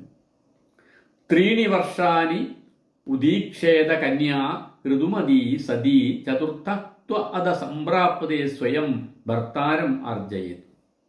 44-ാമത്തെ അധ്യായത്തിലെ 15-ാമത്തെ ശ്ലോകം വളരെ പ്രധാനപ്പെട്ട ഒരു കാര്യം പറയുന്നുണ്ട്. ഋതുമതിയായി കഴിഞ്ഞതിന് ശേഷം 3 വർഷം കാത്തിരുന്നിട്ടും വിവാഹിതയാവാത്ത പെൺകുട്ടിക്ക് 4-ാമത്തെ വർഷം സ്വന്തം ഇഷ്ടപ്രകാരമുള്ള ഭർത്താവിനെ സ്വീകരിക്കാവുന്നതാണ് എന്നും അത് ധാർമ്മികമാണ്, ധർമ്മവ്യവസ്ഥ അനുസരിച്ചാണ് എന്നുമാണ് ഭീഷ്മർ പറയുന്നത്. സ്വന്തം ഭർത്താവിനെ കണ്ടെത്താൻ വേണ്ടി സാവിത്രിയെ പിതാവ് പറഞ്ഞയക്കുന്നത് ഒരുപക്ഷെ ഈ കാരണത്താലായിരിക്കണം. അങ്ങനെ സ്വയം ഭർത്താവിനെ കണ്ടെത്തുന്ന പെൺകുട്ടിക്കും അവൾക്കു പിറക്കുന്ന സന്താനങ്ങൾക്കും യാതൊരു തരത്തിലുള്ള ദോഷവും കൽപ്പിക്കാൻ പാടില്ല എന്നും അവളെ ധർമ്മപ്രകാരമുള്ള ഭാര്യയായും അവൾക്കു പിറക്കുന്ന സന്താനങ്ങളെ ധർമ്മപ്രകാരമുള്ള സന്താനങ്ങളായും വേണം പരിഗണിക്കാൻ എന്നും പറയുന്നുണ്ട് ഭീഷ്മര്.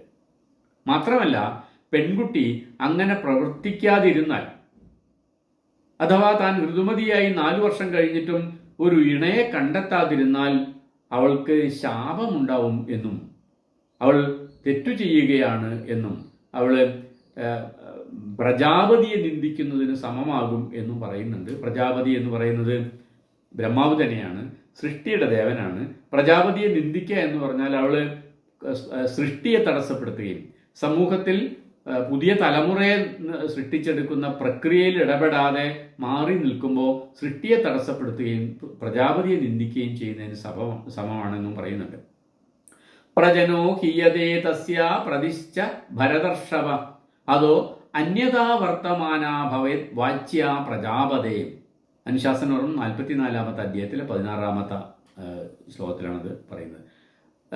അതായത് അങ്ങനെ ചെയ്യാതിരുന്നാൽ അവൾ പ്രജാപതിയെ നിന്ദിക്കുകയാണ്. ഇവിടെ ശ്രദ്ധിക്കേണ്ട ഒരു കാര്യം, ഈ പെൺകുട്ടി അവൾക്ക് വേണ്ട വരനെ തിരഞ്ഞെടുക്കണമെന്ന് പറയുമ്പോൾ അത് ഇന്ന ജാതിയിൽ നിന്നായിരിക്കണമെന്നോ, ബ്രാഹ്മണ വിഭാഗത്തിൽപ്പെട്ട പെൺകുട്ടി ബ്രാഹ്മണനായ പുരുഷനെ തന്നെ തിരഞ്ഞെടുക്കണമെന്നോ, അല്ലെങ്കിൽ വേറെ ഇന്ന ആൾക്കാരെ തിരഞ്ഞെടുത്തുകൂടാ എന്നോ യാതൊരു നിബന്ധനയും ആ സന്ദർഭത്തിൽ പറയുന്നില്ല. രക്തബന്ധത്തിൽപ്പെട്ടവരെ വിവാഹം ചെയ്യരുത് എന്നും അനുശാസനപർവം വിധിക്കുന്നുണ്ട്. അങ്ങനെ ചെയ്യുന്നതിലുള്ള ആരോഗ്യ പ്രശ്നങ്ങളെക്കുറിച്ച് അക്കാലത്തു തന്നെ ഒരുപക്ഷെ സമൂഹത്തിലെ ചിലർക്കെങ്കിലും ബോധ്യം വന്നിട്ടുണ്ടായിരിക്കണം. അസപിണ്ടാജയാ മാതുർ അസഗോത്രാജയാ പിതു ഇത്യേദം അനുഗച്ഛേദ തം ധർമ്മം മനുർ അബ്രവീത്. അമ്മയുടെ കുലവുമായിട്ട് സപിണ്ഡ ബന്ധമില്ലാത്തവരായിരിക്കണം. അതാണ് അസപിണ്ഡ എന്ന് പറയുന്നത്. സപിണ്ഡ ബന്ധം എന്ന് പറഞ്ഞാൽ മരിച്ചാൽ പിണ്ടം വെക്കുന്ന ബന്ധമാണ്. അപ്പൊ മരിച്ചാൽ പിണ്ടം വെക്കുക എന്ന് പറഞ്ഞാൽ രക്തബന്ധമുള്ള ആൾക്കാർ തമ്മിലാണല്ലോ. അപ്പൊ അമ്മയുടെ കുടുംബത്തിൽ നിന്ന് മരിച്ചാൽ പിണ്ടം വെക്കുന്ന തരത്തിലുള്ള ഒരു സപിണ്ഡ ബന്ധം ഇല്ലാത്തവരെ വേണം ഭർത്താവായിട്ട് സ്വീകരിക്കാൻ. പിതാവിന്റെ അതേ ഗോത്രത്തിൽ പെടാത്തവരും ആയിരിക്കണം. അങ്ങനെയുള്ള ആളെ വേണം പെൺകുട്ടിയെ വിവാഹം കഴിക്കാൻ എന്ന് വിധിച്ചിരിക്കുന്നു. അങ്ങനെയുള്ള ആൾക്കാർക്കാണ് വിവാഹം ചെയ്ത് കൊടുക്കേണ്ടതെന്നും വിധിച്ചിരിക്കുന്നു. അങ്ങനെതാണ് യുധിഷ്ഠിരനോട് ഭീഷ്മര് പറയുന്നത്. നഹ്യ അകാമേന സംവാദം മനുരേവം പ്രശംസതി അയശസ്യം അധർമ്മ്യം ചയൻ മൃഷാ ധർമ്മകോപനം. അതേപോലെ 44-ാമത്തെ അനുശാസന പർവ്വത്തിന്റെ 44-ാമത്തെ അധ്യായത്തിലെ 22-ാമത്തെ ശ്ലോകത്തിൽ പറയുന്ന വളരെ പ്രധാനപ്പെട്ട ഒരു കാര്യം, പ്രണയമില്ലാത്ത ഒരാളോടൊപ്പം കഴിയുന്നത് പാപവും അപമാനവുമാണ് എന്നാണ്. അത് മനുവിനെ ഉദ്ധരിച്ചുകൊണ്ടാണ് അനുശാസന പർവ്വത്തിൽ ഭീഷ്മർ എങ്ങനെ ഉപദേശിക്കുന്നത്. പ്രണയം എന്നത് സ്ത്രീ പുരുഷ ബന്ധത്തിന്റെയും ഗാർഹസ്ഥ്യ ജീവിതത്തിന്റെയും അടിസ്ഥാന ഘടകമായി മാറുന്നുണ്ട് ഇവിടെ എന്നർത്ഥം. ഇപ്പൊ ഗാർഹസ്ഥ്യ ജീവിതം സന്താനോൽപാദനത്തിനു വേണ്ടിയും പിതൃകർമ്മങ്ങൾ തടസ്സം കൂടാതെ നടക്കാനും മരിച്ചുപോയവർക്ക് മോക്ഷം ലഭിക്കാനും ആണ് എന്ന ധാരണയാണ് ഇവിടെ കുറച്ചെങ്കിലും തിരുത്തപ്പെടുന്നത്. സാധാരണ നിലക്ക് അങ്ങനെയാണ് പറഞ്ഞിരിക്കുന്നത്. ഒരു പുരുഷൻ കല്യാണം കഴിക്കുന്നതും സ്ത്രീ വിവാഹത്തിനും വിധേയമാവുന്നതും സന്താനങ്ങൾ ജനിക്കാനാണ്. അപ്പോൾ സന്താനങ്ങൾ ജനിച്ചാൽ മാത്രമേ മോക്ഷം കിട്ടുള്ളൂ, പിതൃക്കൾക്ക് വരാനിരിക്കുന്ന തലമുറ മുന്നോട്ട് പോകുള്ളൂ, വംശം നിലനിൽക്കുള്ളൂ. അത് നടക്കണം. അതിനുവേണ്ടി ആരെ വേണമെങ്കിലും വിവാഹം കഴിക്കാം എന്നൊരു രീതിയിൽ നിന്ന് മാറിയിട്ട് അകാമേനയുള്ള കാമമില്ലാതെയുള്ള ബന്ധപ്പെടൽ ശരിയല്ല എന്നൊരു രീതി വരുന്നുണ്ട്. വൃദ്ധതാപസന്മാർ ആവശ്യപ്പെടുമ്പോൾ അവരോടൊപ്പം ഇറങ്ങിപ്പോകേണ്ടി വരികയോ രാജാക്കന്മാരുടെ അന്തഃപുരത്തിൽ നിരവധി ഭാര്യമാരിൽ ഒരാളായി ഒതുങ്ങിക്കൂടുകയോ ഒക്കെ ചെയ്യുന്ന പെണ്ണവസ്ഥയ്ക്ക് അനുശാസന പർവ്വത്തിൽ ആശയതലത്തിലെങ്കിലും മാറ്റം വരുന്നത് കാണാം. ഇണ ചേരാനുള്ള തന്റെ താല്പര്യം സത്യവതിയെ അറിയിക്കുകയും അവൾ അനുവദിക്കുമ്പോൾ മാത്രം അവളെ പ്രാപിക്കുകയും ചെയ്യുന്ന മഹാഭാരത കഥകളുടെ ആദ്യകാലത്തേക്ക് തിരിച്ചു പോകുന്നുണ്ട്. നഹ്യ അകാമേന സംവാദം എന്ന നിലപാട്. പരാശര മുനി താൻ മുനിയാണല്ലോ എന്ന് വിചാരിച്ചിട്ട് ഒരിക്കലും സത്യവതിയോട് അതിക്രമം കാണിക്കുകയോ അവളെ ബലാത്സംഗം ചെയ്യുകയോ അവളുമായിട്ട് ബലാത്കാരമായിട്ട് ബന്ധപ്പെടുകയോ അല്ല ചെയ്യുന്നത്. തനിക്ക് താല്പര്യമുണ്ട് എന്ന് അവളോട് അനുമതി ചോദിക്കുകയാണ്. അനുമതി ചോദിക്കുമ്പോൾ അവൾ വെക്കുന്ന ഒരു നിബന്ധന ആളുകൾ അപ്പുറത്ത് കാണും എന്നുള്ളതാണ്. ആ ആളുകൾ കാണാതിരിക്കാൻ വേണ്ടി മഞ്ഞിനെ കൊണ്ടൊരു മറ സൃഷ്ടിച്ചിട്ടാണ് പരാശര മുനിയും സത്യവതിയും കൂടെ ബന്ധപ്പെടുന്നത്. അത് യഥാർത്ഥത്തിൽ കാമനയോടുള്ള വിവാഹം. നേരെ മറിച്ച് ചിത്രാംഗതന്റെ വിചിത്രവീര്യന്റെ ഭാര്യയ്ക്ക് വിചിത്രവീര്യൻ മരിച്ചു പോകുന്ന സമയത്ത് കാശി രാജാവിന്റെ പുത്രിമാരായിട്ടുള്ള അംബികയ്ക്കും അംബാലികയ്ക്കും സന്താനങ്ങൾ ജനിക്കണം, എന്നാലേ ഹസ്തിനപുരത്തിന്റെ രാജവംശം നിലനിൽക്കൂ എന്ന് വരുമ്പോൾ ഭീഷ്മര് ഉപദേശിക്കുന്നത് ശ്രേഷ്ഠരായ ബ്രാഹ്മണരെ കൊണ്ട് ഇവരുമായിട്ട് ബന്ധപ്പെടുത്തി സന്താനോൽപാദനം നടത്താം എന്നാണ്. ഇവരുടെ കാമനകൾ അവരുടെ പ്രശ്നമാവുന്നില്ല. ഈ പെൺകുട്ടികൾക്ക് ഇഷ്ടമുണ്ടോ എന്ന് ആരും ചോദിക്കുന്നില്ല. വേദവ്യാസൻ വന്ന് ശ്രേഷ്ഠ ബ്രാഹ്മണൻ എന്നുള്ള നിലയ്ക്ക് വേദവ്യാസൻ വന്ന് ഈ പെൺകുട്ടികളുമായിട്ട് ബന്ധപ്പെടുമ്പോൾ ഒരാൾ വിളവിപ്പോയതായും മറ്റൊരാൾ പേടിച്ച് ഇഷ്ടമില്ലാതെ കണ്ണുകൾ അടച്ചു പോയതായിട്ടും ഒക്കെ പറയുന്നുണ്ട്. എന്ന് വെച്ചാൽ അവർ കാമനയോട് കൂടിയല്ല വേദവ്യാസനെ സ്വീകരിച്ചതെന്നർത്ഥം. അകാമേനയുള്ളൊരു ബന്ധമാണ്. കാമനയോട് കൂടിയിട്ട് സ്വീകരിച്ചത് അവിടെ ശൂദ്രകുലത്തിൽപ്പെട്ട ഒരു സ്ത്രീ ആയിട്ടുള്ള ഒരു സ്ത്രീ മാത്രമാണ്. അവൾ ജനിച്ച പുത്രനാണ് വിതുരരെന്ന് പറയുന്നുണ്ട്. അപ്പൊ മഹാഭാരതത്തിന്റെ ആദ്യഘട്ടത്തിലുള്ള വിവാഹ രീതികളെ തന്നെ നിരാകരിക്കുകയും അത് അധർമ്മമാണ് എന്ന് വരുത്തി തീർക്കുകയും വരികയും ചെയ്യുന്നുണ്ട് മഹാഭാരതത്തിന്റെ അവസാന ഘട്ടത്തിൽ. എന്താണ് ഇതിന്റെ അർത്ഥം? ഒരു ഏകാഗ്രതയോടുകൂടി ആദ്യം മുതൽ അവസാനം വരെ ഒരാള് ഒരു കാലത്ത് ഒന്നിച്ചിരുന്ന ശ്ലോകങ്ങളോ കഥകളോ അല്ല മഹാഭാരതത്തിലുള്ളത്. പല പല കാലങ്ങളിലായിട്ട് പല പല സമൂഹത്തിന്റെ ആവശ്യങ്ങൾക്കനുസരിച്ച് കൂട്ടിച്ചേർത്ത കഥകളും പുനർവ്യാഖ്യാനങ്ങളും ഒക്കെ ഇതിൽ ഉൾപ്പെടുന്നുണ്ട് എന്ന് അർത്ഥം. പുതിയ കാലത്തിന്റെ ഒരു ആവശ്യമാണ് ഇപ്പോൾ അകാമേനയുള്ള സംവാദം ഒഴിവാക്കേണ്ടതാണ് എന്ന് പറയുന്നത്. പെൺകുട്ടിയെ വിവാഹം ചെയ്തു കൊടുക്കാം എന്ന കരാറിൽ ഒരു പുരുഷന്റെ കുടുംബക്കാരോട് പണം സ്വീകരിച്ചതിന് ശേഷം അതിനേക്കാൾ യോഗ്യനായ മറ്റൊരു പുരുഷനെ കണ്ടെത്തിയാലോ പെൺകുട്ടിയുടെ രക്ഷിതാക്കൾ വിവാഹ വാഗ്ദാനം നൽകി പണം സ്വീകരിച്ചവരോട് വാഗ്ദാന ലംഘനം നടത്തുന്നത് മര്യാദയല്ല. കൂടുതൽ നല്ല ബന്ധം പെൺകുട്ടിക്ക് നിഷേധിക്കുന്നതും ശരിയല്ല. കാരണം ഏറ്റവും ഉചിതമായ വരനു വേണം പെൺകുട്ടിയെ നൽകാനെന്നാണല്ലോ ധർമ്മം അനുശാസിക്കുന്നത്. എങ്ങനെയാണ് ഈ പ്രശ്നത്തിന് പരിഹാരം കാണേണ്ടത് എന്ന് യുധിഷ്ഠിരൻ ചോദിച്ചു. രക്ഷിതാക്കൾ പണം വാങ്ങിച്ചതാണ്, പെൺകുട്ടിയുടെ രക്ഷിതാക്കൾ ഒരാളെ കല്യാണം കഴിച്ചു കൊടുക്കാമെന്ന് പറഞ്ഞിട്ട്. കല്യാണം പക്ഷെ നടന്നിട്ടില്ല. അതിനിടയിൽ പെൺകുട്ടിക്ക് അതിനേക്കാൾ നല്ല വേറെ ഒരു ബന്ധം വന്നു. അപ്പൊ എങ്ങനെയാണ് ആ വിവാഹം നടത്തേണ്ടത് എന്നാണ്. നവൈ നിഷ്ഠാകരം ശുൽക്കം ജ്ഞാത്വാസീത്തേനാഹൃതം നഹി ശുൽക്കപരാഹ സന്ത കന്യാം ദദതി കർഹിച്ചിത്. കുടുംബക്കാർ ശുൽക്കം സ്വീകരിച്ചു എന്നതുകൊണ്ട് പെൺകുട്ടി പുരുഷന്റേതായി മാറുന്നില്ല. അക്കാര്യം ശുൽക്കം കൊടുക്കുന്ന ആൾക്കും അറിയാവുന്നതാണ്. നന്മയുള്ളവർ ഒരിക്കലും മറ്റുള്ളവർ നൽകുന്ന പണം സ്വീകരിച്ചുകൊണ്ട് സ്വന്തം പുത്രിയെ വിവാഹം ചെയ്തു കൊടുക്കുകയില്ല. ഞാൻ എൻ്റെ പുത്രിയെ നിങ്ങൾക്ക് ദാനം ചെയ്യുന്നു എന്ന് ഒരാൾ പറയുന്നു. ഞാൻ എൻ്റെ പുത്രിയെ ഒരിക്കലും നിങ്ങൾക്ക് തരില്ല എന്നും മറ്റൊരാൾ പറയുന്നു. ഇത്തരം വാഗ്ദാനങ്ങളൊന്നും ഫലപ്രദമല്ല. വിവാഹത്തിൻ്റെ ചടങ്ങുകൾ പൂർത്തീകരിച്ച് ഭാര്യാഭർത്താക്കന്മാർ ഒരുമിച്ച് കരം ഗ്രഹിക്കുന്നതിലൂടെ മാത്രമേ വിവാഹം യാഥാർത്ഥ്യമാകൂ എന്ന് ഉറപ്പിച്ചു പറയുന്നുണ്ട് ഭീഷ്മര്. എന്താ അതിൻ്റെ പ്രാധാന്യം? വിവാഹം ചെയ്യാമെന്ന കരാറിനെ വിവാഹമായി പരിഗണിക്കാനാവില്ല എന്നാണ് പുതിയ കാലത്തിൻ്റെയും മാരേജ് ആക്ടുകളെല്ലാം പറയുന്നത്. പുതിയ കാലത്തെ വിവാഹ നിയമവ്യവസ്ഥ മഹാഭാരതത്തിന്റെ ഈ നിലപാടുമായിട്ട് ചേർന്നു പോകുന്നതാണെന്ന് കാണാം. അഥവാ മഹാഭാരത കാലം മുതൽ പിന്തുടരുന്ന വൈദിക പാരമ്പര്യത്തിന്റെ വേരുകൾ പുതിയ കാലത്തെ വിവാഹ സമ്പ്രദായത്തിലും ദൃശ്യമാകുന്നുണ്ട് എന്നും പറയാം. അനിഷ്ടായ പ്രദാതവ്യ കന്യ ഇതി ഋഷിചോദിതം തന്മൂലം കാമമൂലസ്യ പ്രജനസ്യേതി മേ മതി. അനുശാസന പർവ്വത്തിലെ 44-ാമത്തെ അധ്യായത്തിലെ 35-ാമത്തെ ശ്ലോകം. നേരത്തെ അകാമേനയുള്ള സംവാദം പാടില്ല എന്ന് പറയുന്നതിന്റെ തുടർച്ചയാണ് ഇവിടെ പറയുന്നത്. ഒരുപക്ഷെ അനിഷ്ടത്തോടെ ഒരിക്കലും കന്യയെ മറ്റൊരാൾക്ക് വിവാഹം ചെയ്തു നൽകരുത്. പെൺകുട്ടിക്ക് ഇഷ്ടമില്ലാത്ത വിവാഹം യാതൊരു കാരണവശാലും നടക്കരുത് എന്നാണ് ഇവിടെ ഭീഷ്മർ പറയുന്നത് അത് ഋഷിചോദിതം, ഋഷിപ്രോക്തമാണ്, ഋഷിമാരുടെ അഭിപ്രായം അതാണ്, അല്ലെങ്കിൽ ഋഷിമാർ അതാണ് പറഞ്ഞിട്ടുള്ളത് എന്ന് പ്രത്യേകം എടുത്തു പറയുന്നത്. താനായിട്ട് പറയുന്നതല്ല,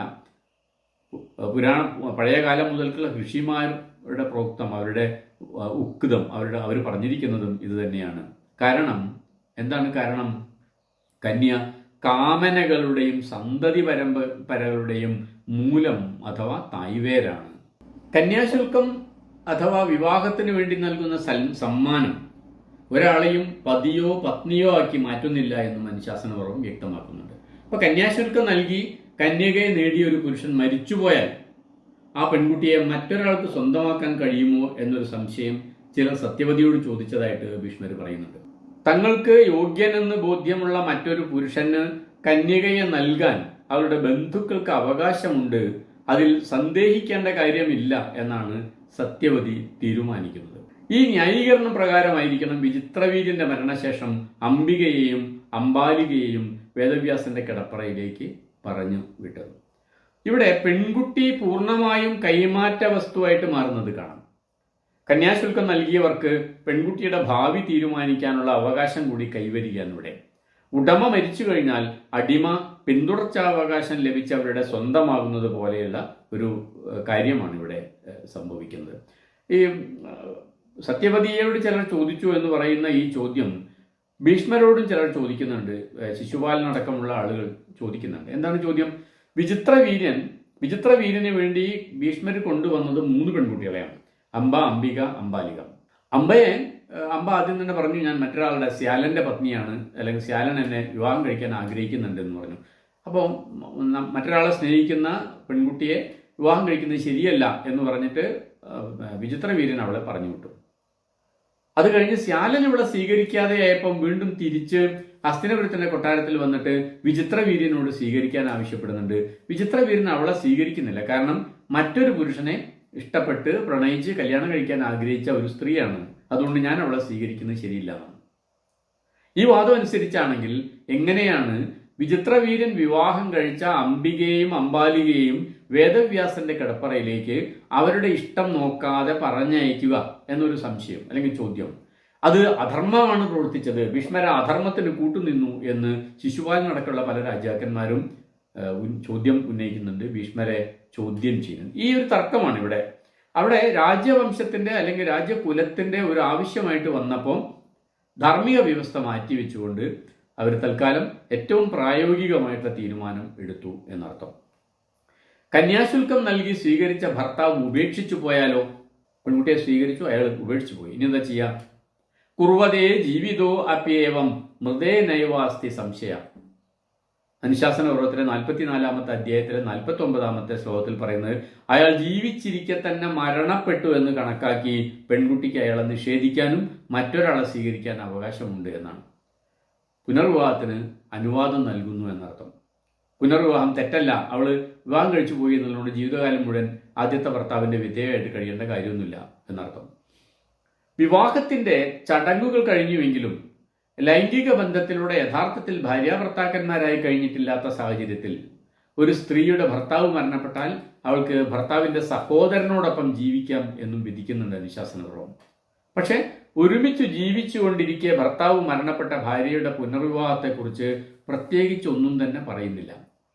പുനർവിവാഹം പാടില്ലാത്തതാണെന്ന് വിലക്കുന്നില്ല, എന്നാൽ പുനർവിവാഹത്തിന് സ്ത്രീക്ക് അവകാശമുണ്ട് എന്ന് വിധിക്കുന്നും ഇല്ല.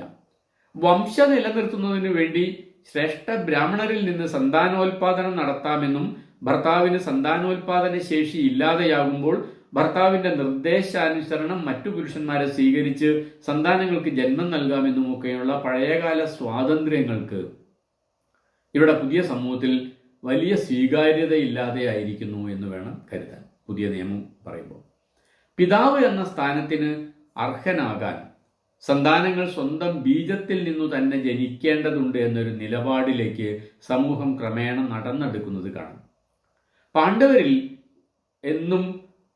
പാണ്ഡവന്മാരെന്നും പാണ്ഡുപുത്രന്മാരെന്നും ഒക്കെ യുധിഷ്ഠിരാദികളെ വിളിക്കുമ്പോൾ അവർ യഥാർത്ഥത്തിൽ പാണ്ഡുവിന്റെ ബീജത്തിൽ നിന്ന് ജനിച്ച സന്താനങ്ങളല്ല എന്ന് മഹാഭാരതത്തിൽ വളരെ പരസ്യമായി തന്നെ വെളിപ്പെടുത്തുന്ന കാര്യമാണ്.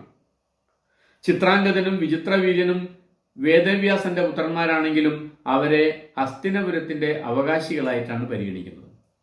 പക്ഷേ അനുശാസന പർവ്വത്തിലെത്തുമ്പോൾ അത്തരം അയഞ്ഞ നിലപാടുകൾക്ക് പകരം കുറച്ചുകൂടെ ബലപ്പെട്ട ബീജബന്ധം സന്താനങ്ങൾക്ക് കൈവരിക്കുന്നത് കാണാം. അങ്ങനെ വേണമെന്ന് ശഠിക്കുന്നത് കാണാം.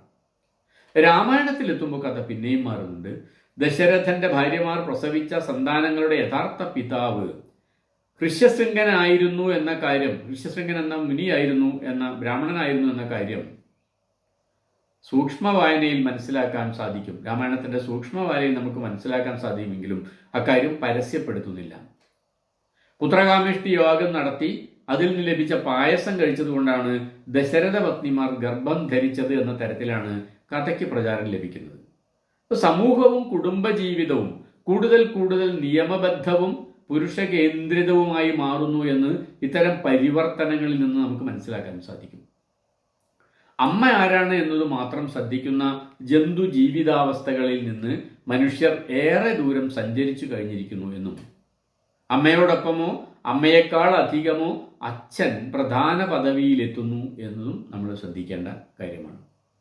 പെൺകുട്ടികളുടെ സ്വത്തവകാശത്തെ സംബന്ധിച്ചുള്ള സംശയങ്ങളും അതിനുള്ള മറുപടിയുമാണ് അനുശാസന പർവ്വത്തിന്റെ 45-ാമത്തെ അധ്യായത്തിൽ വിവരിക്കുന്നത്.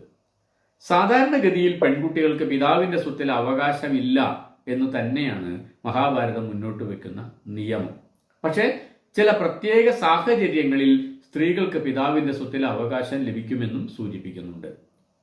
വിവാഹ സമയത്ത് കന്യാശുൽക്കമായി ലഭിക്കുന്ന ധനം സ്ത്രീകൾക്ക് സൂക്ഷിക്കാമെന്നും അത് പിന്തുടർച്ചയായി അവരുടെ പെൺകുട്ടികൾക്ക് കൈമാറി കിട്ടുന്നതാണ് എന്നും പറഞ്ഞിരിക്കുന്നു. ഒന്നിൽ കൂടുതൽ ഭാര്യമാർ ഉണ്ടായിരിക്കുകയും അവരിൽ ചിലർ സ്വന്തം വർണ്ണത്തിന് പുറത്തു നിന്നുള്ളവരാവുകയും ചെയ്യുമ്പോൾ അവരിൽ ജനിക്കുന്ന പുത്രന്മാരിൽ ഓരോരുത്തർക്കും ഏത് അനുപാതത്തിലാണ് പിതാവിന്റെ സ്വത്ത് വീതം വെക്കേണ്ടത് എന്ന കാര്യവും ഈ അധ്യായത്തിൽ വിവരിക്കുന്നുണ്ട് ഭീഷ്മര്. അഥ കേന പ്രമാണേന പുംസാം ആദിയതേ ധനം പുത്രവദ്ധി പിതുസ്തസ്യ കന്യാ ഭവിതും അർഹതി. പിതാക്കന്മാരെ സംബന്ധിച്ചിടത്തോളം പുത്രന്മാരെ പോലെ തന്നെയുള്ള സ്ഥാനത്തിന് കന്യകമാർ അഥവാ പുത്രിമാരും അർഹരാണ്. അങ്ങനെയിരിക്കെ ഏതു പ്രമാണമനുസരിച്ചാണ് പുത്രന്മാരില്ലാത്ത പിതാക്കന്മാരുടെ ധനം അവരുടെ സ്വന്തം പുത്രിമാർക്ക് ലഭിക്കാതെ മറ്റുള്ളവർക്ക് ലഭിക്കുന്നത് എന്ന് യുധിഷ്ഠിരൻ ഭീഷ്മരോട് പകുതി സംശയമായിട്ടും പകുതി തന്റെ നിലപാടായിട്ടും ചോദിക്കുന്നുണ്ട്. ഇപ്പോൾ പുത്രിമാർക്ക് സമ്പത്തിൽ അവകാശമില്ല എന്ന ഇന്ത്യയിൽ നിലയുന്ന രാജവംശത്തിലൊക്കെ നിലയുന്ന രീതി തന്നെയാണ് ഡോക്ടർ ഓഫ് ഈ പിന്തുടർച്ചാവകാശത്തിലുള്ള നിയമമായിട്ട് ബ്രിട്ടീഷുകാർ പിന്നീട് കൊണ്ടുവരുന്നത്. എന്ന് വെച്ചാൽ ഇപ്പോൾ പെൺകുട്ടികൾ മാത്രമേ ഉള്ളൂ, ആൺകുട്ടി ഇല്ല. അങ്ങനെ വരുന്ന സമയത്ത് ഇന്ത്യയിൽ രാജാക്കന്മാർക്കിടയിലുള്ള രീതി എന്താണെന്ന് വെച്ചാൽ വേറെ ഏതൊരു ആൺകുട്ടിയെ ദത്തെടുത്ത് വളർത്തുക എന്നുള്ളതാണ്. അങ്ങനെ ദത്തെടുത്ത് വളർത്തുന്ന ആ സമ്പ്രദായത്തിനെയാണ് ബ്രിട്ടീഷുകാർ നിരോധിച്ചത്. അതുകൊണ്ടാണ് പല രാജവംശത്തിലും പിന്നീട് രാജാക്കന്മാരില്ലാതെ പോയതും. അതൊരു 1857 ഒന്നാം സ്വാതന്ത്ര്യ സമരത്തിന്റെ പ്രധാനപ്പെട്ട കാരണങ്ങളിൽ ഒന്നായിട്ട് അത് മാറുന്നതുമൊക്കെ. യഥൈവ ആത്മാ തഥാ പുത്ര പുത്രേണ ദുഃഖിതാ സമ തസ്യാം ആത്മനിതിഷ്ഠന്ത്യാം കഥം അന്യോധനം ഹരേത് മാതുശ്ച യൗദകം യത്സ്യാത് കുമാരീ ഭാഗയേവ സ ദൗഹിത്ര ഏവ വാരിക്തം അപുത്രസ്യ പിതുർഹരേത് ദദാദിഹി സപിണ്ഡം വൈ പിതുർമാതാമഹസ്യ ച പുത്ര ദൗഹിത്രയോർനേക വിശേഷ ധർമ്മതസ്മൃത. പുത്രൻ ആത്മം തന്നെയാണ്. യഥൈവ ആത്മാ തഥാ പുത്ര, താൻ തന്നെയാണ് പുത്രൻ, പുത്രന് സമം തന്നെയാണ് പുത്രിയും എന്ന്. യഥൈവ ആത്മാ തഥാ പുത്ര പുത്രേണ ദുഃഖിതാ സമ, പുത്രനെ പോലെ തന്നെ ദുഃഖിത പുത്രിയും തുല്യാണ്. അങ്ങനെയിരിക്കെ ഒരാളുടെ ആത്മാംശം പുത്രിയുടെ രൂപത്തിൽ നിലനിൽക്കുമ്പോൾ തസ്യാം ആത്മനിതിഷ്ഠന്ത്യാം കഥം അന്യോധനം ഹരത്, എങ്ങനെയാണ് അയാളുടെ മരണശേഷം അന്യനൊരാൾ അയാളുടെ ധനം കവരാൻ സാധിക്കുന്നത് എന്നാണ് ചോദിക്കുന്നത്. അങ്ങനെ എടുക്കുന്നതിനെ ഹരിക്കുക അഥവാ പിടിച്ചുപറിക്കുക എന്നൊക്കെയാണ്, കവരുക എന്നൊക്കെയാണ് മഹാഭാരതം വിശേഷിപ്പിച്ചിരിക്കുന്നത്. അതായത് പുത്രി ഇല്ലാത്തതുകൊണ്ട് ഒരാളുടെ ധനം അപഹരിക്കുന്നതാണ്. മാതാവിന് ലഭിച്ച യൗദകം അഥവാ സ്ത്രീധനം, ഈ ശുൽക്കമായിട്ട് ധരിച്ച ധനം പുത്രിമാർക്ക് അവകാശപ്പെട്ടതാണ് എന്ന് പറയുന്നുണ്ട്. മാതാവിന്റെ പിതാവ് പുത്രന്മാരില്ലാതെ മരിച്ചാൽ അദ്ദേഹത്തിന്റെ സ്വത്തിന്റെ അവകാശം ദൗഹിത്രന് അഥവാ പുത്രിയുടെ പുത്രന് ലഭിക്കുന്നതാണ് എന്ന് പറയുന്നുണ്ട്. സ്വന്തം പിതാവിനും അമ്മയുടെ പിതാവിനും പിണ്ഡം സമർപ്പിക്കാൻ മകളുടെ പുത്രന് അവകാശമുണ്ട് എന്ന് പറയുന്നുണ്ട്. അതിനാൽ ധർമ്മശാസ്ത്ര പ്രകാരം പുത്രനും പുത്രിയുടെ പുത്രനും തമ്മിൽ യാതൊരു ഭേദവുമില്ല എന്നും വിവരിക്കുന്നുണ്ട്. ഒരാൾക്ക് ഒരു പുത്രി മാത്രമായിരിക്കുകയും അയാൾ പുത്രിയെ പുത്രനായി പരിഗണിക്കുകയും ചെയ്തതിന് ശേഷം പിന്നീട് അയാൾക്ക് ഒരു പുത്രൻ ജനിക്കുകയാണെങ്കിൽ അയാളുടെ മുഴുവൻ സ്വത്തിനുമുള്ള അവകാശം പിന്നീട് ജനിച്ച പുത്രന് മാത്രമായി ലഭിക്കുകയില്ല എന്നും പറഞ്ഞിരിക്കുന്നു. പുത്രിയും പുത്രനും സ്വത്ത് തുല്യമായി പങ്കിട്ടെടുക്കേണ്ടതാണ് എന്നൊക്കെ അനുശാസന പർവ്വത്തിൽ വ്യക്തമാക്കിയിരിക്കുന്നു. അതിനർത്ഥം ഒരാൾക്ക് ആദ്യം പുത്രനും പിന്നീട് പുത്രിയും ജനിക്കുകയാണെങ്കിൽ അയാളുടെ സ്വത്തിൽ പുത്രിക്ക് അവകാശം ഉണ്ടായിരിക്കുകയില്ല എന്ന് തന്നെയാണ്. അപ്പോഴും മാതാവിന് കന്യാശുൽക്കമായി ലഭിച്ച ധനത്തിന് പുത്രിക്ക് അവകാശമുണ്ടായിരിക്കും എന്നും പറയുന്നുണ്ട്. ഇവിടെ ശ്രദ്ധിക്കേണ്ട ഒരു കാര്യം, ഒരാൾക്ക് പുത്രനില്ലാതിരിക്കുകയും പുത്രിയെ പുത്രനായിട്ട് വളർത്തുകയും ചെയ്യുക എന്നൊരു പരാമർശമുണ്ട്. നമുക്ക് കഥാപാത്രത്തിൽ മഹാഭാരതത്തിലെ പല കഥാപാത്രങ്ങളും ഇങ്ങനെ പുത്രിയെ പുത്രനായിട്ട് വളർത്തിയായിട്ട് കാണാൻ സാധിക്കും. അപ്പോൾ മണിപുരത്തിലെ രാജാവ് അങ്ങനെയാണ് പുത്രിയെ പുത്രനായിട്ടാണ് വളർത്തുന്നത്. ആ പെൺകുട്ടിയെ അർജുനൻ വിവാഹം കഴിക്കുന്നുണ്ട്. എന്തിനായിരിക്കാം പുത്രിയെ പുത്രനായിട്ട് വളർത്തുന്നത് എന്നതിൻ്റെ ന്യായീകരണമാണ് ഇവിടെ കിട്ടുന്നത്. അത് വെറുതെ ഒരു താല്പര്യത്തിന് വേണ്ടി ചെയ്യുന്നതല്ല. പുത്രിക്ക് തൻ്റെ രാജ്യത്തിൻ്റെ അവകാശവും തൻ്റെ സമ്പത്തിൻ്റെ അവകാശവും കിട്ടണം എന്നുള്ള താല്പര്യത്തോടു കൂടിയാണ് പുത്രിയെ പുത്രനായിട്ട് വളർത്തുന്നതെന്നർത്ഥം. അന്യത്ര ജാതയാ സാഹി പ്രജയാ പുത്ര ഈഹതേ, പുത്രനായി പരിഗണിച്ചുകൊണ്ട് വളർത്തുക എന്നാണ് സ്വത്തവകാശം അഥവാ രാജ്യത്തിൻ്റെ അവകാശം ലഭിക്കുന്നതിനുള്ള നിബന്ധനയായിട്ട് ഇവിടെ പറയുന്നത്. അങ്ങനെ പരിഗണിക്കുന്നതിന് പ്രത്യേകമായ ചടങ്ങുകൾ എന്തെങ്കിലും നിലവിലുണ്ടായിരുന്നോ എന്ന് വ്യക്തമല്ല. അതേപോലെ ഒരാൾക്ക് ഒരു പുത്രി മാത്രം ഉണ്ടായിരിക്കുകയും അതിനുശേഷം അയാൾ ഒരു പുത്രനെ ദത്തെടുക്കുകയും ചെയ്താലും അയാളുടെ സ്വത്തിനുള്ള അവകാശം പരിഗണിക്കുമ്പോൾ പുത്രിക്കായിരിക്കും ദത്തെടുത്ത പുത്രനെ അപേക്ഷിച്ച് കൂടുതൽ വലിയ വിഹിതം ലഭിക്കുന്നത് എന്നും പറയുന്നുണ്ട്. അങ്ങനെ വരുമ്പോൾ പിതാവിൻ്റെ സ്വത്തിനെ 5 ഭാഗിച്ചതിൽ 3 ഭാഗത്തിന് അവകാശം പുത്രിക്കായിരിക്കുമെന്നും ദത്തെടുത്ത പുത്രന് 2 ഭാഗത്തിന് മാത്രമേ അവകാശം ഉണ്ടായിരിക്കുകയുള്ളൂ എന്നും ഭീഷ്മർ വിവരിക്കുന്നുണ്ട്. പുത്രിയെ പ്രതിഫലം വാങ്ങി വിൽക്കുന്ന വിവാഹ രീതിക്കാണ് ആസുരം എന്ന് പറയുന്നത്. ഇത്തരത്തിൽ വിറ്റുകഴിഞ്ഞ പെൺകുട്ടിക്ക് ജനിക്കുന്ന പുത്രൻ അവന്റെ പിതാവിന് മാത്രം അവകാശപ്പെട്ടതായിരിക്കും എന്നാണ് പറയുന്നത്. അർഹണം തത് കുമാരിണാം ആനൃശംസ്യതമാം ച തത് സർവം ച പ്രതിദേയം സ്യാത് കന്യായേ തത് അശേഷത പിതൃഭിർ ഭ്രാതൃഭിർച്ചൈവ ശശ്വരൈർ അഥ ദേവരൈഹി പൂജ്യാലാലയിതവ്യശ്ച ബഹു കല്യാണമീപ്സുബി. കരം ഗ്രഹിച്ച് വിവാഹം ചെയ്തു കൊണ്ടുവന്ന കന്യയോട് ബഹുമാനത്തോടെയും സ്നേഹത്തോടെയും വേണം പുരുഷൻ പെരുമാറാൻ എന്നാണ് ഇവിടെ പറയുന്നത്. കന്യയുടെ പിതാവും ഭ്രാതാക്കളും ഭർത്താവിൻ്റെ പിതാവും സഹോദരന്മാരും ഭർത്തൃമാതാവും ഒക്കെ അവൾക്ക് എല്ലാ തരത്തിലുള്ള പരിഗണനയും ബഹുമാനവും സ്നേഹവും ആഭരണങ്ങളും നൽകേണ്ടിയിരിക്കുന്നു. യദി വൈ സ്ത്രീ ന രോചേത പുമാംസം ന പ്രചോദയേത് അമോദനാത് പുനഃപുംസ പ്രജനം ന പ്രവർത്തതേ. എന്താ കാരണം?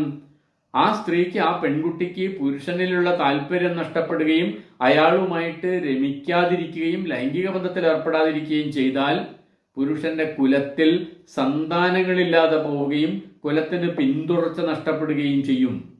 അതുകൊണ്ടാണ് അവളെ സ്നേഹത്തോടെ പരിഗണിക്കണം എന്ന് പറയുന്നത്. അതിനാൽ സ്ത്രീകൾ എല്ലായ്പ്പോഴും ആരാധിക്കപ്പെടുകയും സ്നേഹത്തോടെ പരിഗണിക്കപ്പെടുകയും വേണമെന്നാണ് അനുശാസന പർവ്വത്തിന്റെ നിലപാട്. ഇവിടെ ഒരു കാര്യം പ്രത്യേകം നമ്മൾ ശ്രദ്ധിക്കേണ്ടതുണ്ട്. വിവാഹം ചെയ്തു എന്നതുകൊണ്ട് മാത്രം ലൈംഗിക ബന്ധം പുരുഷന്റെ അവകാശമായിട്ട് മാറുന്നില്ല എന്നർത്ഥം. സ്ത്രീക്ക് പുരുഷനിൽ താല്പര്യമുണ്ടെങ്കിൽ മാത്രം അവൾ ലൈംഗിക ബന്ധത്തിന് അനുവദിച്ചാൽ മതി എന്നാണ് മഹാഭാരതത്തിന്റെ പൊതു നിലപാട്.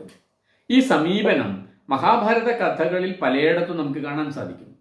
ഉദാഹരണത്തിന് ലോപാമുദ്രയുടെ രതി നിബന്ധനകളെ കുറിച്ച് നമ്മൾ ആദ്യത്തെ അധ്യായങ്ങളിൽ പറഞ്ഞതാണ്. ലോപാമുദ്രയെ അഗസ്ത്യൻ വിവാഹം ചെയ്യിക്കുന്നു. അഗസ്ത്യൻ പറഞ്ഞു, എനിക്ക് വേണ്ടി ജനിച്ച പെൺകുട്ടിയാണ്, എൻ്റെ തപസ്സിൻ്റെ ഫലമായിട്ട് ഇങ്ങനെ ഒരു പെൺകുട്ടിയെ ജനിച്ചാണ്, അതുകൊണ്ട് എനിക്ക് വേണം എന്ന് പറഞ്ഞു. വളരെ ചെറിയ പെൺകുട്ടിയാണ്. അഗസ്ത്യൻ പറഞ്ഞാൽ വേറെ നിവൃത്തിയൊന്നുമില്ല, അയാൾക്ക് കല്യാണം കഴിച്ചു കൊടുത്തു. രാജകൊട്ടാരത്തിലെ എല്ലാ സുഖസൗകര്യങ്ങളും ഉപേക്ഷിച്ച് ചീരവും സന്യാസിയുടെ വേഷവും ജഡയും ഒക്കെ ആയിട്ടാണ് പെൺകുട്ടി കാട്ടിലേക്ക് വരുന്നത്. അയാൾക്ക് എല്ലാ സൗകര്യങ്ങളും ചെയ്തു കൊടുത്തു. പൂജയ്ക്കുള്ള പൂ പറിച്ചു കൊടുക്കുക, പൂജയ്ക്ക് സംവിധാനങ്ങൾ ഒരുക്കുക, എല്ലാ കാര്യം ചെയ്തു. പക്ഷെ ഒരു ദിവസം ഇവിടെ കുളിച്ച് കയറി വരുന്നത് കണ്ടപ്പോൾ ഇയാൾക്ക് ലൈംഗിക ബന്ധത്തിൽ ഏർപ്പെടാനുള്ള ഒരു ആഗ്രഹം ജനിച്ചു. അതിനവളെ സമീപിച്ചപ്പോൾ അവൾ പറഞ്ഞു, അത് പറ്റില്ല, ഞാൻ നിങ്ങളുടെ ധർമ്മപത്നിയാണ്, നിങ്ങളുടെ ധർമ്മപ്രകാരമുള്ള എല്ലാ പ്രവർത്തനങ്ങൾക്കും, യാഗത്തിനും യജ്ഞങ്ങൾക്കും പൂജയ്ക്കും ശ്രാദ്ധകർമ്മങ്ങൾക്കൊക്കെ എല്ലാ സഹായം ഞാൻ ചെയ്യുന്നുണ്ട്. പക്ഷേ ഞാനുമായിട്ട് ലൈംഗിക ബന്ധത്തിൽ ഏർപ്പെടണമെങ്കിൽ എനിക്ക് ചില നിബന്ധനകളുണ്ട്. എന്താ നിബന്ധന? എൻ്റെ അച്ഛൻ്റെ കൊട്ടാരത്തിൽ എനിക്ക് എന്തൊക്കെ സൗകര്യങ്ങളും സുഖവും ഉണ്ടായിരുന്നോ അതൊക്കെ എനിക്ക് ഈ കാട്ടിൽ, ഈ ആശ്രമത്തിൽ ലഭിച്ചാൽ മാത്രമേ ലൈംഗിക ബന്ധത്തിൽ ഏർപ്പെടാൻ ഞാൻ സമ്മതിക്കൂ. ഏതാ വേണ്ട നിങ്ങൾക്ക് തീരുമാനിക്കാം. സന്യാസിയുടെ ജീവിതം വേണോ, അതല്ല ലൈംഗിക ബന്ധത്തിൽ ഏർപ്പെട്ട് പുത്രൻ ഉണ്ടാവുകയാണോ വേണ്ടത്, അതൊക്കെ നിങ്ങൾക്ക് തീരുമാനിക്കാം. പക്ഷെ ഞാനുമായിട്ട് ബന്ധപ്പെടണമെങ്കിൽ ഈ ഒരു കരാറുണ്ട് എന്ന് പറയും. ഇത് അനുസരിച്ച് പല രാജാക്കന്മാരുടെ അടുത്തും പോയി ധനത്തിന് വേണ്ടി യാചിച്ച് ധനം സമ്പാദിച്ച് അവസാനം അച്ഛൻ്റെ കൊട്ടാരത്തിലുള്ള എല്ലാ സുഖസൗകര്യങ്ങളും ഒരുക്കിയതിന് ശേഷം മാത്രമാണ് ലോപാമുദ്ര അഗസ്ത്യമുനിയെ ഇണചേരാൻ വേണ്ടിയിട്ട് അനുവദിക്കുന്നത്. അപ്പോൾ സ്ത്രീയുടെ ഇഷ്ടം എന്ന് പറയുന്നത്, സ്ത്രീയുടെ ആഗ്രഹം എന്ന് പറയുന്നത്, സ്ത്രീയുടെ സമ്മതം, കൺസെന്റ് എന്ന് പറയുന്നത് അത് പുറമേയുള്ള പുരുഷന് മാത്രമല്ല, വിവാഹം കഴിച്ച് സ്വന്തം പത്നിയായിട്ട് വീട്ടിൽ കഴിയുന്ന പുരുഷന് പോലും ഇങ്ങനെ ഒരു കൺസെന്റിന്റെ ആവശ്യമുണ്ട്, എങ്കിൽ മാത്രമേ ലൈംഗികബന്ധത്തിൽ ഏർപ്പെടാൻ പാടുള്ളൂ എന്ന് കൃത്യമായിട്ട് വിധിക്കുന്നുണ്ട് അനുശാസനപർവം. അതുകൊണ്ടാണ്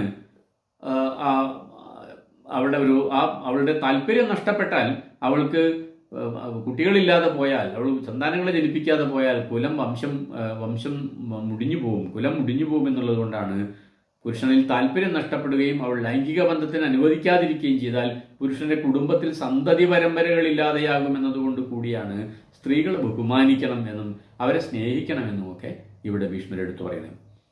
ബ്രാഹ്മണന്റെ ബഹുഭാര്യാത്വത്തെക്കുറിച്ചാണ് പിന്നീട് യുധിഷ്ഠിരൻ ചോദിക്കുന്നത്. 4 വർണ്ണങ്ങളിലുമായിട്ട് 4 പത്നിമാർ വരെ ബ്രാഹ്മണനായ പുരുഷനാവാം എന്ന കാര്യം വീണ്ടും എടുത്തു പറയുന്നുണ്ട് ഇവിടെ യുധിഷ്ഠിരൻ. ആ 4 പത്നിമാരിലും കുട്ടികൾ ഉണ്ടാകുമ്പോൾ അവർക്ക് ഓരോരുത്തർക്കും ഏത് അനുപാതത്തിലാണ് സ്വത്തിന്റെ പങ്ക് കിട്ടുന്നത് എന്ന കാര്യവും ഈ അധ്യായത്തിൽ വിവരിക്കുന്നുണ്ട്. ചതശ്രോ വിഹിതോ ഭാര്യ ബ്രാഹ്മണസ്യ പിതാമഹ ബ്രാഹ്മണി ക്ഷത്രിയ വൈശ്യ ശൂദ്രാജരതി ഇച്ഛത. അപ്പൊ ഇത് ഒരു നിയമമായിട്ടാണ്, സമൂഹത്തിലെ എല്ലാ ആൾക്കാർക്കും അറിയുന്ന പൊതു നിയമമായിട്ടാണ്. അങ്ങനെയാണല്ലോ എന്നാണ് പറയുന്നത്. 4 ഭാര്യമാർ വിഹിതമാണ് ആർക്ക്? ബ്രാഹ്മണന്. അല്ലയോ പിതാമഹ? ചതശ്രോ വിഹിത ഭാര്യ ബ്രാഹ്മണസ്യ. അത് എല്ലാവർക്കും അറിയുന്ന കാര്യമാണെന്ന് അർത്ഥം. അതൊരു സംശയമുള്ള കാര്യമേ അല്ല. ആരൊക്കെയാണ് അവര്? ബ്രാഹ്മണി, ക്ഷത്രിയ, വൈശ്യ. ഒരു ബ്രാഹ്മണ സ്ത്രീ, ഒരു ക്ഷത്രിയ സ്ത്രീ, ഒരു വൈശ്യ സ്ത്രീ, പിന്നെ ശൂദ്രാജ രതി ഇച്ഛത. രതിബന്ധത്തിൽ ഏർപ്പെടാൻ അത്രയേറെ മോഹം ഉണ്ടെങ്കിൽ ഒരു ശൂദ്ര സ്ത്രീയും ആവാം. തത്ര ജാതേഷു പുത്രേഷു സർവാസാം ഗുരുസത്തമ. അങ്ങനെ ഈ 4 സ്ത്രീകളിലുമായിട്ട് പുത്രന്മാർ, സന്താനങ്ങൾ ജനിക്കുന്ന സമയത്ത് അല്ലയോ പിതാമഹ, എങ്ങനെയാണ് അവർക്ക് സ്വത്ത് വീതം വെക്കേണ്ടത്?